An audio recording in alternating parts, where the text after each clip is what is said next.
So first of all, thanks for Digi for giving me an opportunity to interact with all of you on the some of the very important topic of the Companies Act like adjudication of penalties, PMLA and DPD3. So अभी विकी जी का session सुन रहे थे हम लोग, काफी सारी चीजें penalty से उन्होंने शुरू किया, डिस्कस किया। तो अभी इन्होंने आज एक पेनल्टी डिस्कस की है। I will try in this session कि मैं थोड़ा ज्यादा पेनल्टीज डिस्कस कर पाऊं बिकॉज जिस सिनेरियो से आज के टाइम में आरओसी चल रही है या आरओसी का जो सिनेरियो है काम करने का, आई मस्ट टेल यू कि I am in practice since last 10 year. But जो 10 साल पहले की मेरी प्रैक्टिस है, मतलब आप लोग तो मेरे से मोस्टली सीनियर्स है, मेरी 10 साल पहले से और आज के टाइम में अगर मैं आरओसी को एनालाइज कर रहा हूं तो कंप्लीटली आरओसी का सिनेरियो चेंज हो गया आज की डेट में। मतलब मैंने जब प्रैक्टिस शुरू की थी या मैं ट्रेनिंग में था, I always listen one sentence कि यार कंपनी लोगों को छोड़ देते हैं, आरओसी कौन सा देख रहा है, चलो इनकम टैक्स पे ध्यान दे लेते हैं, इस पे ध्यान दे लेते हैं, पेनल्टी ध्यान लगती है। तो आरओसी ने मतलब प्रैक्टिकली मैं बोलूं कि लास्ट 5 इयर्स में इस सेंटेंस को तो चेंज कर दिया है कि आरओसी कौन सा देख रहा है, बल्कि मुझे लास्ट 1-1.5 साल से लग रहा है कुछ ज्यादा ही देख रहा है। तो so many penalties, so many things has been changed by the ROC in last 5 years। और जिस स्पीड से वो लोग चल रहे हैं, as I am the part of the sum of the ministry committees and all, तो जिस स्पीड से वो लोग चल रहे हैं, अगले आने वाले 5 सालों में जो सिनेरियो है कंपनी लोगों का, दैट विल टोटली डिफरेंट। मतलब इसके एग्जांपल्स हम देख ही रहे हैं, जैसे सबने अभी पूरा ऑडिट ट्रेल के बारे में डिस्कस किया, पीएमएलए इज आल्सो देयर। लास्ट 5-6 सालों में हमने देखा है कारों में कितने चेंजेस आए हैं, शेड्यूल 3 में चेंजेस आए हैं। तो अल्टीमेटली अगर इन सभी को क्लब करते हैं तो एक चीज बहुत क्लियर है कि the responsibility on the professional has been increased. मतलब no doubt management is always responsible, company उनकी है, they are the director, they are the controller, they are liable. But ऐसा नहीं कि वो लायबल है बट हम लायबल नहीं है। तो लास्ट 4-5 सालों में जो अमेंडमेंट आए हैं, अगर हम उनको करंट अमेंडमेंट के साथ भी देखेंगे तो सबसे ज्यादा इफेक्ट आया है ऑडिटर्स के ऊपर, प्रोफेशनल्स के ऊपर। और पहले हमने ये देखा था कि चलो इफेक्ट तो आया है, रिस्पांसिबिलिटीज बढ़ी है, बट कौन सा पेनल्टीज लग रही है। तब तक भी ठीक था कि रिस्पांसिबिलिटीज तो बढ़ रही थी, पेनल्टीज नहीं लग रही थी। बट अब रिसेंटली मिनिस्ट्री ने वो सिनेरियो भी चेंज कर दिया है, चाहे ऑडिट ट्रेल के थ्रू हो, चाहे कारों में प्रॉपर रिपोर्टिंग लेने से रिगार्डिंग हो, या फिर एनी हाउ पीएमएलए में कवर करने के रिगार्डिंग हो। और अभी आने वाले टाइम में और भी काफी सारे चेंजेस मिनिस्ट्री कर रही है। मतलब ये ऐसा नहीं है कि चेंजेस बस हो गए, रुकने वाला है, इट इज कंटिन्यू प्रोसेस और ये चलने वाला है। डीपीडी3 अपने आप में इसमें से एक चैलेंज है। Or 2 or 3 point of specifically we will discuss about the DPD3 because we are right now in the end of the May. Next month is for the DPD3, so practically DPD3 is the responsibility of the statutory auditor because everything we have to do for the DPD3 also. So इन सभी में जितने भी changes आए हैं, जो पिछले सालों में चेंजेस किए हैं, उनका अल्टीमेटली जो इफेक्ट आया है वो इफेक्ट है रिस्पॉन्सिबिलिटी ऑफ द प्रोफेशनल्स। और जो प्रोफेशनल की रिस्पांसिबिलिटीज बढ़ रही है, उसके साथ साथ ministry have also started issuing the notices, imposing the penalties on the companies. अगर जनरली हम बात करते हैं, वी ऑल नो कि कंपनीज एक्ट में बहुत सारे डिपार्टमेंट्स हैं, ROC is there, RD is there, NCLT, NCA, then CRC बनाया उन्होंने 2-3 साल पहले for the incorporation of company. और रिसेंटली 1 मई से they have incorporated a new department CPACE, जो स्ट्राइक ऑफ कंपनीज को हैंडल करेगा। आज तक जो भी हम कंपनी स्ट्राइक ऑफ के लिए फॉर्म फाइल करते थे STK2, वो प्रैक्टिकली हैंडल करती थी आरओसी, करंट आरओसी जो रीजनल आरओसीज होते थे। बट 1 मई के बाद जितने भी स्ट्राइक ऑफ फाइल होंगे, they will be handled by the CPACE, that is a centralised department in the Manesar for the throughout the country. अब प्रैक्टिकली आरओसी के पास जो मेरा नॉलेज है, लास्ट 10 सालों से मैं प्रैक्टिस कर रहा हूं, सबसे ज्यादा आरओसी के पास प्रेशर होता था इनकॉर्पोरेशन से और स्ट्राइक ऑफ का रिगार्डिंग। इसके अलावा काफी कुछ फॉर्म्स को वो अप्रूवल्स भी देते थे। उन फॉर्म्स को भी मिनिस्ट्री ने एसटीपी मोड में कर दिया 1 मई से, कि उन फॉर्म्स को भी आरओसी को चेक नहीं करना, वो डायरेक्टली अप्रूव हो जाएंगे। तो प्रैक्टिकली आरओसी के पास काम क्या बचा है? अगर इतनी सारी पावर्स ट्रांसफर हो गई है, इतनी सारी पावर्स आरओसी की, रीजनल आरओसी की डेलीगेट हो गई है, what is the things remaining with them? Recently there was a statement of the one of the ROC in the Economic Time. In that statement they have simply mentioned कि ministry is reducing the pressure on us so that we can focus on the scrutinizing of the companies. So ultimately अगर हम आज की date में government के मोटो की बात करें तो they are very clear, the single motto to establish the corporate governance in the companies. मतलब अगर आप compliance नहीं कर सकते तो you should close the company. But आज के डेट में वो सिनेरियो नहीं है कि इतने compliance से company कैसे चलाएं.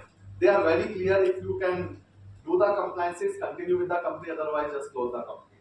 Because जब भी मैं स्टेटमेंट बोलता हूं तो एक चीज हमेशा आती है मेंबर से, तो ऐसे तो कंपनीज बननी बंद हो जाएगी। पिछले सालों में कंपनीज बहुत कम हो गई होगी।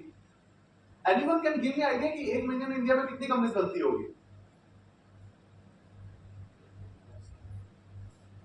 2000, 5000, 7000, 1000, एनी नंबर?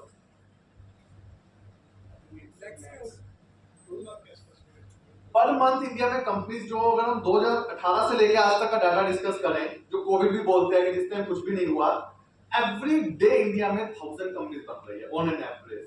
मतलब एक महीने में अभी भी 30 से 35 हजार कंपनीज बन रही है। जब हम बोल रहे हैं कि कंप्लायंस बढ़ गए हैं, कंपनीज बनना बंद हो जाएगी, तो वो वाला सिनेरियो तो नहीं दिख रहा है कि कंप्लायंसेस बढ़ने के कारण कंपनीज बनना बंद हो जाएगी।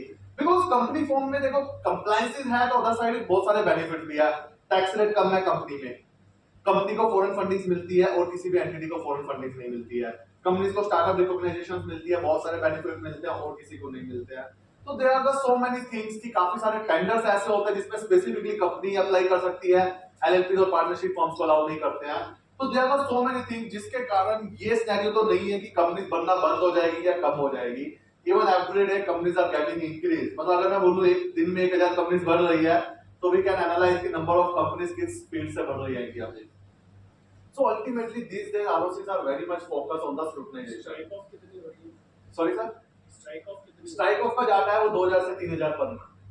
तो मतलब अगर 30,000 मतलब 10% आप ऑन एन एवरेज ले सकते हो, तो 90% आर कंटिन्यूइंग वन, और 10% में मैं वो भी बोल रहा हूँ जिसको ROC कर रहे हैं और जिसको हम खुद कर रहे हैं।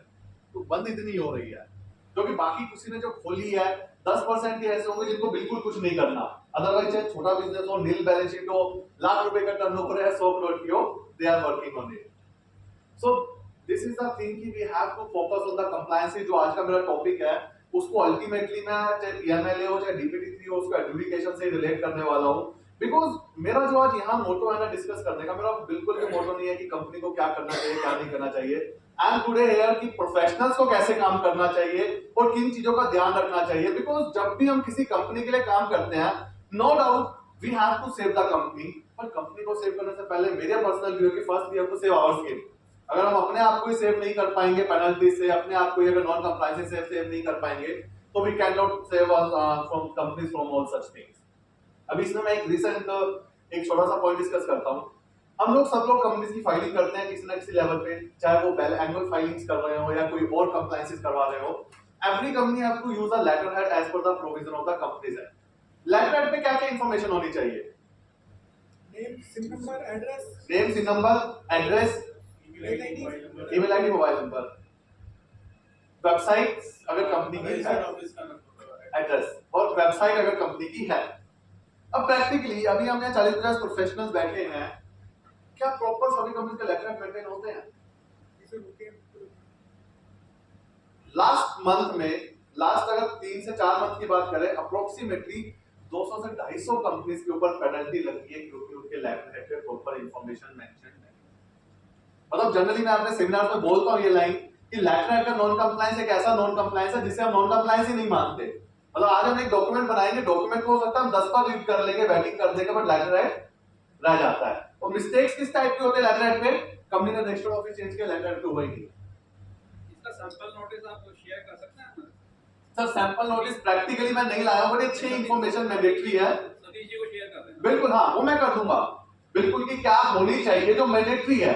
उसमें अब आपके ऊपर ऐसा होता है कि उसमें लिखा है कि फैक्स नंबर होना चाहिए, ठीक है, आपके पास फैक्स नहीं है आप हटा दो। वेबसाइट, अब क्या होता है कि आज के डेट में वेबसाइट का एक नया चलन है कि everyone is opening the website. अब वो वेबसाइट को ओपन कर रहे हैं, वेबसाइट पे अपना बिजनेस कर रहे हैं, मार्केटिंग कर रहे हैं, बट उस वेबसाइट को अपने पब्लिक डॉक्यूमेंट्स में नहीं दिखा रहे, like letter head. This is the biggest non compliance जो कंपनीज आज के डेट में कर रही है। और बहुत बार तो क्या है कि एज अ प्रोफेशनल हमें पता भी नहीं है उनकी वेबसाइट चल रही है, बिकॉज फर्स्ट रीजन हमने पूछा ही नहीं है। पूछते तो डेफिनेटली बोल देंगे हाँ ये वेबसाइट चल रही है, काम चल रहा है। सेकंड, हमने उसको गूगल पे भी सर्च करके नहीं देखा, वरना तो नाम डालते ही वेबसाइट आ जाती है। और ये चीज मेरे को तब समझ आई है, लास्ट ईयर मेरे पास जितनी कंपनीज थी, मैंने जस्ट उसका गूगल सर्च कराया, अप्रोक्सीमेटली जो कंपनी थी 25% की वेबसाइट थी वहां पे, और जो आज तक लेटर हेड में चली नहीं। तो एमसी चेक कर रहा है जी। हाँ, अब वो इसी पॉइंट पे आ रहा हूँ। मतलब मैं जो पेनल्टीज डिस्कस करना चाह रहा हूँ सर, वो यही है कि ऐसे ऐसे छोटी छोटी चीजें जिनको प्रैक्टिकली हम फोकस नहीं कर रहे हैं, पर उन छोटी छोटी चीजों के पेनल्टीज कितनी लग रही है। तो लास्ट 4 से 5 महीने में 200 से 250 कंपनीज को तो पेनल्टीज के ऑर्डर इशू हो चुके हैं क्योंकि उनका लेटर हेड प्रॉपर्ली मेंटेन नहीं था। और अब ऐसा नहीं है कि 100 कंपनीज के लेटर हेड आरओसी को मिले तो उन्होंने 100 को नोटिस इशू कर दिए। अगर 200-250 प्लीज अ बिग नंबर। अब मैं बोलता हूं कि मैंने एक कंपनी की एनुअल फाइलिंग कर रहा हूं, कुछ भी कर रहा हूं, लेटर हेड पे मैं रजिस्टर्ड ऑफिस का एड्रेस है, सी नंबर कुछ लिखना भूल गया, इसके अलावा कोई नॉन कंप्लायंस नहीं है, एज अ प्रोफेशनल आप कितनी पेनल्टी एक्सपेक्ट करो? ठीक है, आप बोलते कि चलो मेरे से गलती हो गई है, मेरे पे कितनी पेनल्टी लगनी चाहिए? कोई बड़ी गलती की नहीं है, एक मैंने ईमेल आईडी लिख दी, रह गई थी लेटर हेड में, क्या एक्सपेक्ट करते हैं पेनल्टी? 1 लाख रुपए लगती है सर। 10,000 सबका लाख है, बोली बढ़ा देते लोग। रिसेंटली मैं एक ऑर्डर डिस्कस करता हूं, आरओसी बेंगलोर का ऑर्डर है। यस सर, इसके ना सेक्शन जरा और रखा है। सेक्शन 12 सर, रिक्वायरमेंट और सेक्शन 12 सबसेक्शन 2 और सबसेक्शन 3 जिसमें दिया हुआ है कि लेटर हेड पे क्या क्या इंफॉर्मेशन आपकी मेंशन होनी चाहिए। Section 12 subsection 2 and subsection 3 of the companies act. इस सेक्शन में स्पेसिफिकली मेंशन किया है कि कंपनी को अपने लेटर हेड पे क्या क्या इंफॉर्मेशन देनी है। और आई एम टेलिंग यू, अभी हमने जब मैंने क्वेश्चन पूछा सबने बोला हम कंप्लाइन कर रहे हैं। अगर हम 10 कंपनी का काम कर रहे हैं ना, एक ना एक में मिस्टेक मिल जाएगी, चाहे उसने कोई इंफॉर्मेशन मिस की होगी, बट उसमें आपको कोई ना कोई मिस्टेक जरूर मिल जाएगी। और मैं बता देता हूँ मिस्टेक किस टाइप की। लेटर हेड पे कोई ईमेल आईडी चल रही होगी और कंपनी की जो मास्टर डाटा में ईमेल आईडी किसी प्रोफेशनल की चल रही होगी, वही मैच नहीं हो रही होगी। जो प्रोफेशनल उस कंपनी से आज एसोसिएट भी नहीं है, जिसने कभी कंपनी बनाई थी, उसने अपनी आईडी डाल दी थी और वो आज तक वहां चल रही है कि वहां चेंज नहीं हो, लेटर हेड पे सब जगह सब नई आईडी चल रही है, वो आपस में डाटा ही मैच नहीं होता है। तो बिल्कुल, क्योंकि एटलीस्ट चलो आपका मैच नहीं होता, पर कंपनी की तो हो, वो कंपनीज की भी नहीं है। फिर आरओसी जब कुछ भेजता है वो नहीं मिलता है, तो उसके बाद वो पेनल्टी लगा रहा है। सर मास्टर में अगर नहीं चीज है तो कैसे करेंगे मास्टर? सर मास्टर डाटा में चेंज करने के लिए आप जो भी एनुअल फॉर्म फाइल करेंगे ना करंट में, उसमें चेंज कर देना, वो आपका अपडेट हो जाएगा। किसी भी फॉर्म में आप चेंज कर दो, आपकी मास्टर डाटा अपडेट हो जाएगी, बट एटलीस्ट हम अपडेट करवाएं उन्हें। द रीजन इज दैट मैं पॉइंट डिस्कस करूंगा ना आज के सेशन में, मैं I am telling in advance की मैं कोई बड़ी चीजें नहीं बता के जाऊंगा, वो छोटी-छोटी चीजें बहुत इंपॉर्टेंट है जो हम रेगुलर बेस पे करते हैं। आज हम एक पीएमएल की बात करेंगे अभी, तो पीएमएल का ट्रांजैक्शन ऐसा होगा कि जो रेयर टू रेयर केस में हम करेंगे, और लेटर हेड तो हम हर जगह यूज कर रहे हैं, फाइलिंग तो हम हर केस पे कर रहे हैं। तो अभी मैं बात कर रहा था पेनल्टी की, तो सबने बोला कि 1 लाख तक पेनल्टी लग रही है। अभी रिसेंट केस था बेंगलोर आरओसी का, उसमें आरओसी ने लेटर हेड के नॉन कंप्लायंस के ऊपर कंपनी पे लगी है 1.25 लाख की पेनल्टी और डायरेक्टर्स पे लगी है 75,000 की पेनल्टी। मतलब जस्ट आपने कुछ नहीं किया, आपका लेटर हेड प्रॉपर नहीं था, उसके लिए आपको 2.25 लाख की पेनल्टी पे। दिस इज अंडर सेक्शन 454 जो एडजुडिकेशन की बात करता है। और एडजुडिकेशन के सेक्शन के साथ एक सबसे अच्छी चीज क्या है, अब कंपनी के पॉइंट ऑफ व्यू से बुरी चीज है, मिनिस्ट्री के पॉइंट ऑफ व्यू से अच्छी चीज है। उस सेक्शन में लिखा है कि अगर आरओसी ने कोई भी नोटिस इशू किया, आपने जस्टिफाई किया, आपने कन्विंस कर दिया कि क्यों हुई ये गलती, आरओसी चाह के भी मिनिमम पेनल्टी से नीचे नहीं जा सकता। मतलब नोटिस आ गया तो आप मानो कि 50,000 से कम तो मुश्किल ही रेयर ही देखने को मिलेगा, क्योंकि आजकल बहुत ही कम ऐसे सेक्शन है जिसमें 10-10, 20-20 पेनल्टी होगी, मोस्टली में ज्यादा ही है।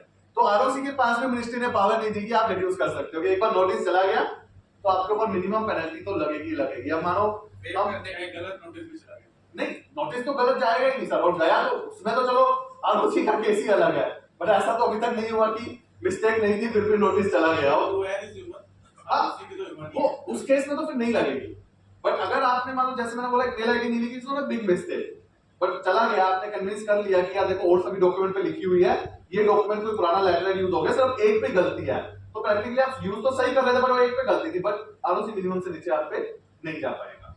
तो लेटर हेड जिसको मतलब हम प्रैक्टिकली नॉन कंप्लायंस मानते भी नहीं है, उन पे लाखों की पेनल्टी लग रही है। और ऐसा नहीं है 1 या 2 मैटर, ऑलमोस्ट 200 से 250 ऑर्डर आरओसी कर चुका है अभी तक। मतलब अभी रिसेंटली आजकल मैंने भी एक ट्रेंड शुरू किया है कि जितने भी ऑर्डर्स आ रहे हैं, हर सेक्शन के एटलीस्ट एक ऑर्डर पे पूरी समरी बना के मैं अपने ब्लॉग पे और यूट्यूब पे पब्लिश कर रहा हूं, ताकि एटलीस्ट अवेयरनेस तो हमें भी, बिकॉज क्लाइंट को सेव करना है तो हमारी रिस्पांसिबिलिटी है ना।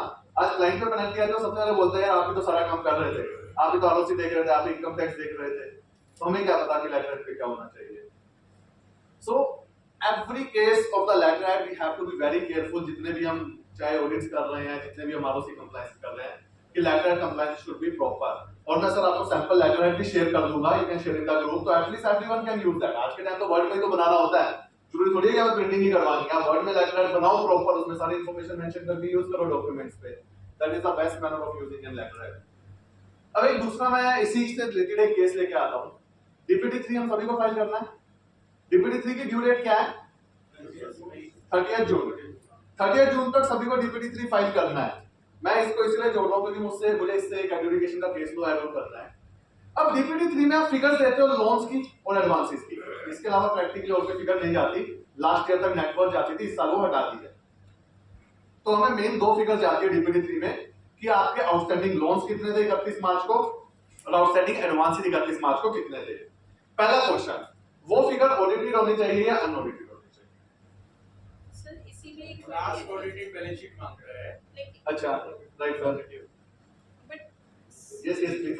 यस सर, एक्चुअली फिगर तो हम मार्च 23 की मतलब अपलोड करते हैं, बट बैलेंस शीट तो हम मार्च 22 की अपलोड करेंगे क्योंकि मार्च 23 की हमारे पास है ही नहीं ऑडिटेड। ओके, मतलब बैलेंस शीट तो उसमें लगानी भी नहीं है हमें। हाँ, तो पिछले साल तक नेटवर्क का इशू था, इस साल वो भी हटा दिया। तो मार्च 23 की डालते हैं figure. Unaudited, other views unaudited. DPT 3 file होता है section 73 of the companies act और सेक्शन 73 में कहीं नहीं लिखा डीपीटी 3। ये आया था अमेंडमेंट अप्रैल 2019 में। डीपीटी 3 का जो चैप्टर है डिपॉजिट, उसमें एक दो नए रूल ऐड हुए थे, रूल 16 और रूल 16A। रूल 16 में बहुत स्पेसिफिकली लिखा है the figure should be audited, और ये आज से नहीं है, 2019 से है कि जो फिगर आपको डीपीटी 3 में मेंशन करने हैं दो शुड बी ऑडिटेड फिगर। अब इशू क्या आता है, जैसे मैम ने बोला जून में हमें डीपीटी 3 फाइल करना है, बैलेंस शीट तो बनती है सितंबर में, राइट? लीगली सितंबर तक बनानी होती है बैलेंस शीट। अब जो चीज हमें ऑडिट सितंबर में करनी है तो जून में फिगर्स कैसे मेंशन करें? वो तो सामने की लोन से ले लो, सर्टिफिकेट ले लो। लोन का सर्टिफिकेट्स उन्होंने बैलेंस शीट ऑडिट थोड़ी कही, उन्होंने तो कहा फिगर ऑडिटेड हो। एग्जैक्टली दैट्स द व्यू कि हमें लोन और एडवांस दो ही चीजें ऑडिटेड चाहिए, वो आपकी ऑडिटेड फिगर होनी चाहिए और दैट शुड बी सेम जो आप बैलेंस शीट में भी लिखोगे। अब इशू क्या आता है, जो प्रैक्टिकल हम लोग फेस करते हैं, डीपीटी 3 हमने जून में फाइल कर दिया, बैलेंस शीट बनाते वक्त याद आता है यार ये फिगर तो ये होनी चाहिए थी, हम बैलेंस शीट में चेंज कर लेते हैं। This is a non compliance of the companies act, वो फिगर चेंज नहीं हो सकती बिकॉज़ रूल 16 में स्पेसिफिकली ऑडिटेड वर्ड यूज किया हुआ है और रूल 16 ही ओरिजिन है इस फॉर्म का, तो इस फॉर्म का जो ओरिजिन है वही बोल रहा है कि ऑडिटेड होना चाहिए। तो वो आपके अनऑडिटेड फिगर्स हो ही नहीं सकते जो आप लास्ट ऑडिटेड वर्ड है ना सर, वो था नेटवर्क में, वो उन्होंने नेटवर्क ही हटा दिया, उन्होंने बोला नेटवर्क ही नहीं देनी, कंफ्यूजन ही खत्म कर दी। अब सिर्फ देना है लोन और एडवांसेस, वो देने हैं आउटस्टैंडिंग एज ऑन 31 मार्च जो आपका करंट में क्लोज हुआ है। कई बार एक ऐसी भी क्वेरी होता है कि बाय चांस डीपीटी क्रेडिटर चला का तो पर्सनल डीपीटी को कवर ही एक्सपेंस, करता है। हाँ बिल्कुल बिल्कुल सर। पर्सनल एक्सपेंस था वो गलती से पहले उसमें डला हुआ हाँ, किसी और अकाउंट में बंद था, बाद में देखा कि ये तो लोन था, लोन था, तो वो फिगर कई बार थोड़ी सी तो वो चीजें मैम वही, अब वही फोकस है कि जो मेरा डिस्कस करने का पॉइंट ऑफ व्यू है कि उस चीज को हमें जून तक क्लोज करना पड़ेगा। मतलब as a professional we have to take the effort और एज अ मैनेजमेंट हमें उन्हें भी बताना पड़ेगा कि ये चीज ऐसी है तो उन्हें एफर्ट देने सर पड़ेंगे। क्लोज करने की तो कोशिश करते हैं, बट सिंस ऑडिट ही जब अगर हम अगस्त या सितंबर में करेंगे तो कहीं ना कहीं गलतियां तो मिलेंगी। तो फिर अगर गलतियां मिली तो क्या उसका रेजोल्यूशन भी है, पेनल्टीज पे करके हम बच भी सकते हैं। सर थिंग इज अगर दैट लेट फाइल करते तो क्या कोई करेंगे? स्टैट्यूटरी अल्टीमेटली मैं वहीं आने वाला हूं सर, मैं घुमा के वहीं लाना है आपको जहां आप लेके गए, बस मैं आता हूं थोड़ा सा। ऑडिट में अगर हमने गलतियां ही नहीं मतलब कहीं अकाउंट मतलब हम कोशिश पूरी करते हैं बट ऑडिट के टाइम पे फिर भी कुछ ना कुछ रह ही जाता है। तो ये नॉन कंप्लायंस, और इसमें मैं आपको प्रैक्टिकल एग्जांपल देता हूं। There was a recent case of the ROC firm. उस केस में क्या था, रिसेंट केस में कि कंपनी ने जो डीपीटी 3 में फिगर्स मेंशन की थी और बैलेंस शीट में की थी, there was a difference in the figure. तो नोटिस जो इशू हुआ कंपनी को और ऑडिटर को, तो ऑडिटर ने सिंपल प्ली लिया था कि डीपीटी 3 तो मैंने बनाया नहीं है, डीपीटी 3 मैनेजमेंट की रिस्पांसिबिलिटी, मैनेजमेंट ने बनाया, मैनेजमेंट ने साइन किया, मैंने ऑडिट की सितंबर में, मुझे जो फिगर मिलेगी मैं तो ऑडिटेड फिगर ही डालूंगा, तो ऑडिटर वो सेव देयर। उस चीज को कवर करने के लिए इस साल मिनिस्ट्री ने मैंडेटरी कर दिया कि डीपीटी 3 को स्टैट्यूटरी ऑडिटर से साइन करवाना। ऑल्दो लास्ट 7-8 दिन से वो फॉर्म नहीं मांग रहा है क्योंकि हमें पता है बहुत सारे टेक्निकल इश्यूज हैं, बट इस साल ये जब फॉर्म आया था सितंबर 2022 में, तो 21 की वो हो चुकी थी, तो लास्ट ईयर की तो हो चुकी थी। अब इस साल में जब फाइल करना है डीपीटी 3 में स्टैट्यूटरी ऑडिटर के डीएससी उन्होंने मैंडेटरी कर दी है ताकि हम ये प्ली ना ले पाए कि हमें नहीं पता डीपीटी 3 में क्या था, तो हम वहां ऑडिटेड फिगर मेंशन करके साइन भी कर रहे हैं डीपीटी 3। ठीक है, 6-7 दिन से डीएससी नहीं मांग रहा है फॉर्म में, तो that is a technical thing कि ठीक है जब 1 साल से मांग रहे हैं 6-7 दिन से नहीं मांग रहे तो मिनिस्ट्री की साइड में बहुत सारी चीजें चल रही है, ऊपर नीचे होती रहती है, but they make it mandatory. और मैंडेटरी करने का पर्पस ही ये था कि the figure mention in the DPT 3 should be the same figure which you will mention in the balance sheet. अगर आप पे डिफरेंसेस है तो डिफरेंसेस है, ठीक है, आपकी फिगर रह गई थी, आपको नहीं मिली थी उस टाइम, अब मिल गई है, तो this is a non compliance of rule 6। नहीं, there is no option of the revision of the DPT. एक बार फाइल हो गया उस ईयर के लिए, तो उस ईयर के लिए दोबारा जो डेट सेलेक्ट करते हैं वो पकड़ेगा ही नहीं। उसको तो CS फाइल नहीं कर सकता इसके बाद। DPT3 को उन्होंने स्पेसिफिकली जो साइनिंग पे लिखा था स्टैट्यूटरी ऑडिटर, मतलब DSC स्टैट्यूटरी ऑडिटर के लगेगा, because audit they are concern audit को। इसका मतलब तो DPT3 डिलीट फाइल दो। हाँ, अब मैं सर इसी पॉइंट के लिए मैं यहाँ से थोड़ा घूम के इस गली से निकल रहा था उस गली में जाने के लिए, कि मेरा सेकंड पॉइंट ये था लेटर हेड के बाद डिले से फाइल। अब एक फॉर्म हम डिले से फाइल करते हैं तो क्या कॉन्सिक्वेंसेस है? DPT3 पर डे पेनल्टी है या DPT3 में वही 2 टाइम 6 टाइम मैक्सिमम। तो जनरली हम कोई भी फॉर्म डिले से फाइल करते हैं तो हम कॉन्सिक्वेंसेस वाइज एडिशनल फीस पे करते हैं। मैक्सिमम एडिशनल फीस होती है, एक कंपनी की मैक्सिमम फीस है 600 रुपए और मैक्सिमम एडिशनल है 12 टाइम, तो 7200। This is not a big figure as on date for the professional corporates कि 7200 ही तो देने हैं, कंप्लायंस नॉन कंप्लायंस से तो बच जाएंगे ना। तो एक काम करते हैं कि सितंबर के बाद ही जब AOC 4 फाइल करेंगे ना, बैलेंस शीट बन जाएगी, तब भी DPT3 फाइल कर देंगे। यही क्वेश्चन माइंड में आता है जब ऑडिटेड फिगर की बात करते हैं। अब यहाँ पे जो सबसे इंपॉर्टेंट क्वेश्चन है जिसको करने के लिए मैं DPT3 वाली गली से होके निकल रहा था, कि जो हम DPT3 या कोई भी फॉर्म डिले से फाइल करते हैं, क्या एडिशनल फीस के अलावा भी कोई कॉन्सिक्वेंसेस है? अब जैसा मैंने बोला, कंपाउंडिंग है, पेनल्टी है। एवरी फॉर्म, कोई भी फॉर्म कंपनीज एक्ट में है, उसकी एक ड्यू डेट तो है। हर फॉर्म की कोई ना कोई ड्यू डेट है। MJD 14 बोलता है 30 days from the passing of the special resolution, DPT3 बोलता है 30 जून, MSME बोलता है 30 अप्रैल। हर फॉर्म की एक ड्यू डेट है और हर फॉर्म की सेक्शन में पेनल्टी भी मेंशन्ड है। तो अगर हम कोई भी फॉर्म डिले से फाइल करते हैं ना, और हमें ये लगता है कि हमने तो एडिशनल फीस पे कर दी, अब हम इससे बच जाएंगे, तो ऐसा बिल्कुल भी नहीं है। Additional fees is just a fees. Additional fees कोई फाइन या पेनल्टी से हमें सेव नहीं करता है। हाँ, बस इतना सा ROC एक हमें ना रिलैक्सेशन आजकल दे देता है कि आपने एडिशनल फीस अगर पे किया तो जब पेनल्टी लगती है ना, तो उसमें से उतनी फीस लेस करके पेनल्टी लगा। बट एडिशनल फीस पे करके जनरली क्या है, ये एक माइंडसेट एज अ प्रोफेशनल हमारे माइंड में हमेशा रहता है कि अगर हमने एडिशनल फीस पे कर दी ना, तो we are out of it. अब हमने सब कुछ ठीक कर दिया है, अब हमारे ऊपर कोई नॉन कंप्लायंस नहीं है। तो ये सबसे बड़ा झूठ है, क्योंकि एडिशनल फीस के अलावा पेनल्टीज भी लगती है delay in filing of the form. But हमें इसलिए नहीं पता क्योंकि अभी तक हम एक सेफर जोन में है। सब बोलने लगी है, अच्छा लगी नहीं है, तो अभी हम एक सेफर जोन में, अभी तक हमें लगी नहीं है। लगी होती तो हमें पता होता। अब क्या है कि अब इसमें भी आ जाते हैं। देखो, दो चीजें होती है, एक होता है कि लर्निंग स्टार्ट हो जाएगी फ्यूचर में, एक होता है लर्निंग स्टार्ट हो चुकी है। तो आई विल से कि लर्निंग स्टार्ट हो चुकी है। इसका मैं एग्जांपल DPT3 की तो अभी ड्यू डेट आई है, अब लगेगी। मैं पिछले किसी और फॉर्म की बात कर रहा था, MJD 14 एग्जांपल ले, MJD 14 ले रहा हूं, कोई भी फॉर्म ले लो। MJD 14 30 डेज में फाइल होता है स्पेशल रेजोल्यूशन पास करने के। मैंने 30 डेज की बजाय 40 डेज में पास फाइल किया, इस चीज पे पेनल्टी लगेगी। और लगेगी तो कितनी, मैं मान के चलता हूं, मैं प्रोफेशनल हूं। मेरे क्लाइंट ने डाटा यार 30 दिन के बजाय उसने साइन करके रेजोल्यूशन ही 35वें दिन दिया था, तो मैं 36वें दिन फाइल कर दिया।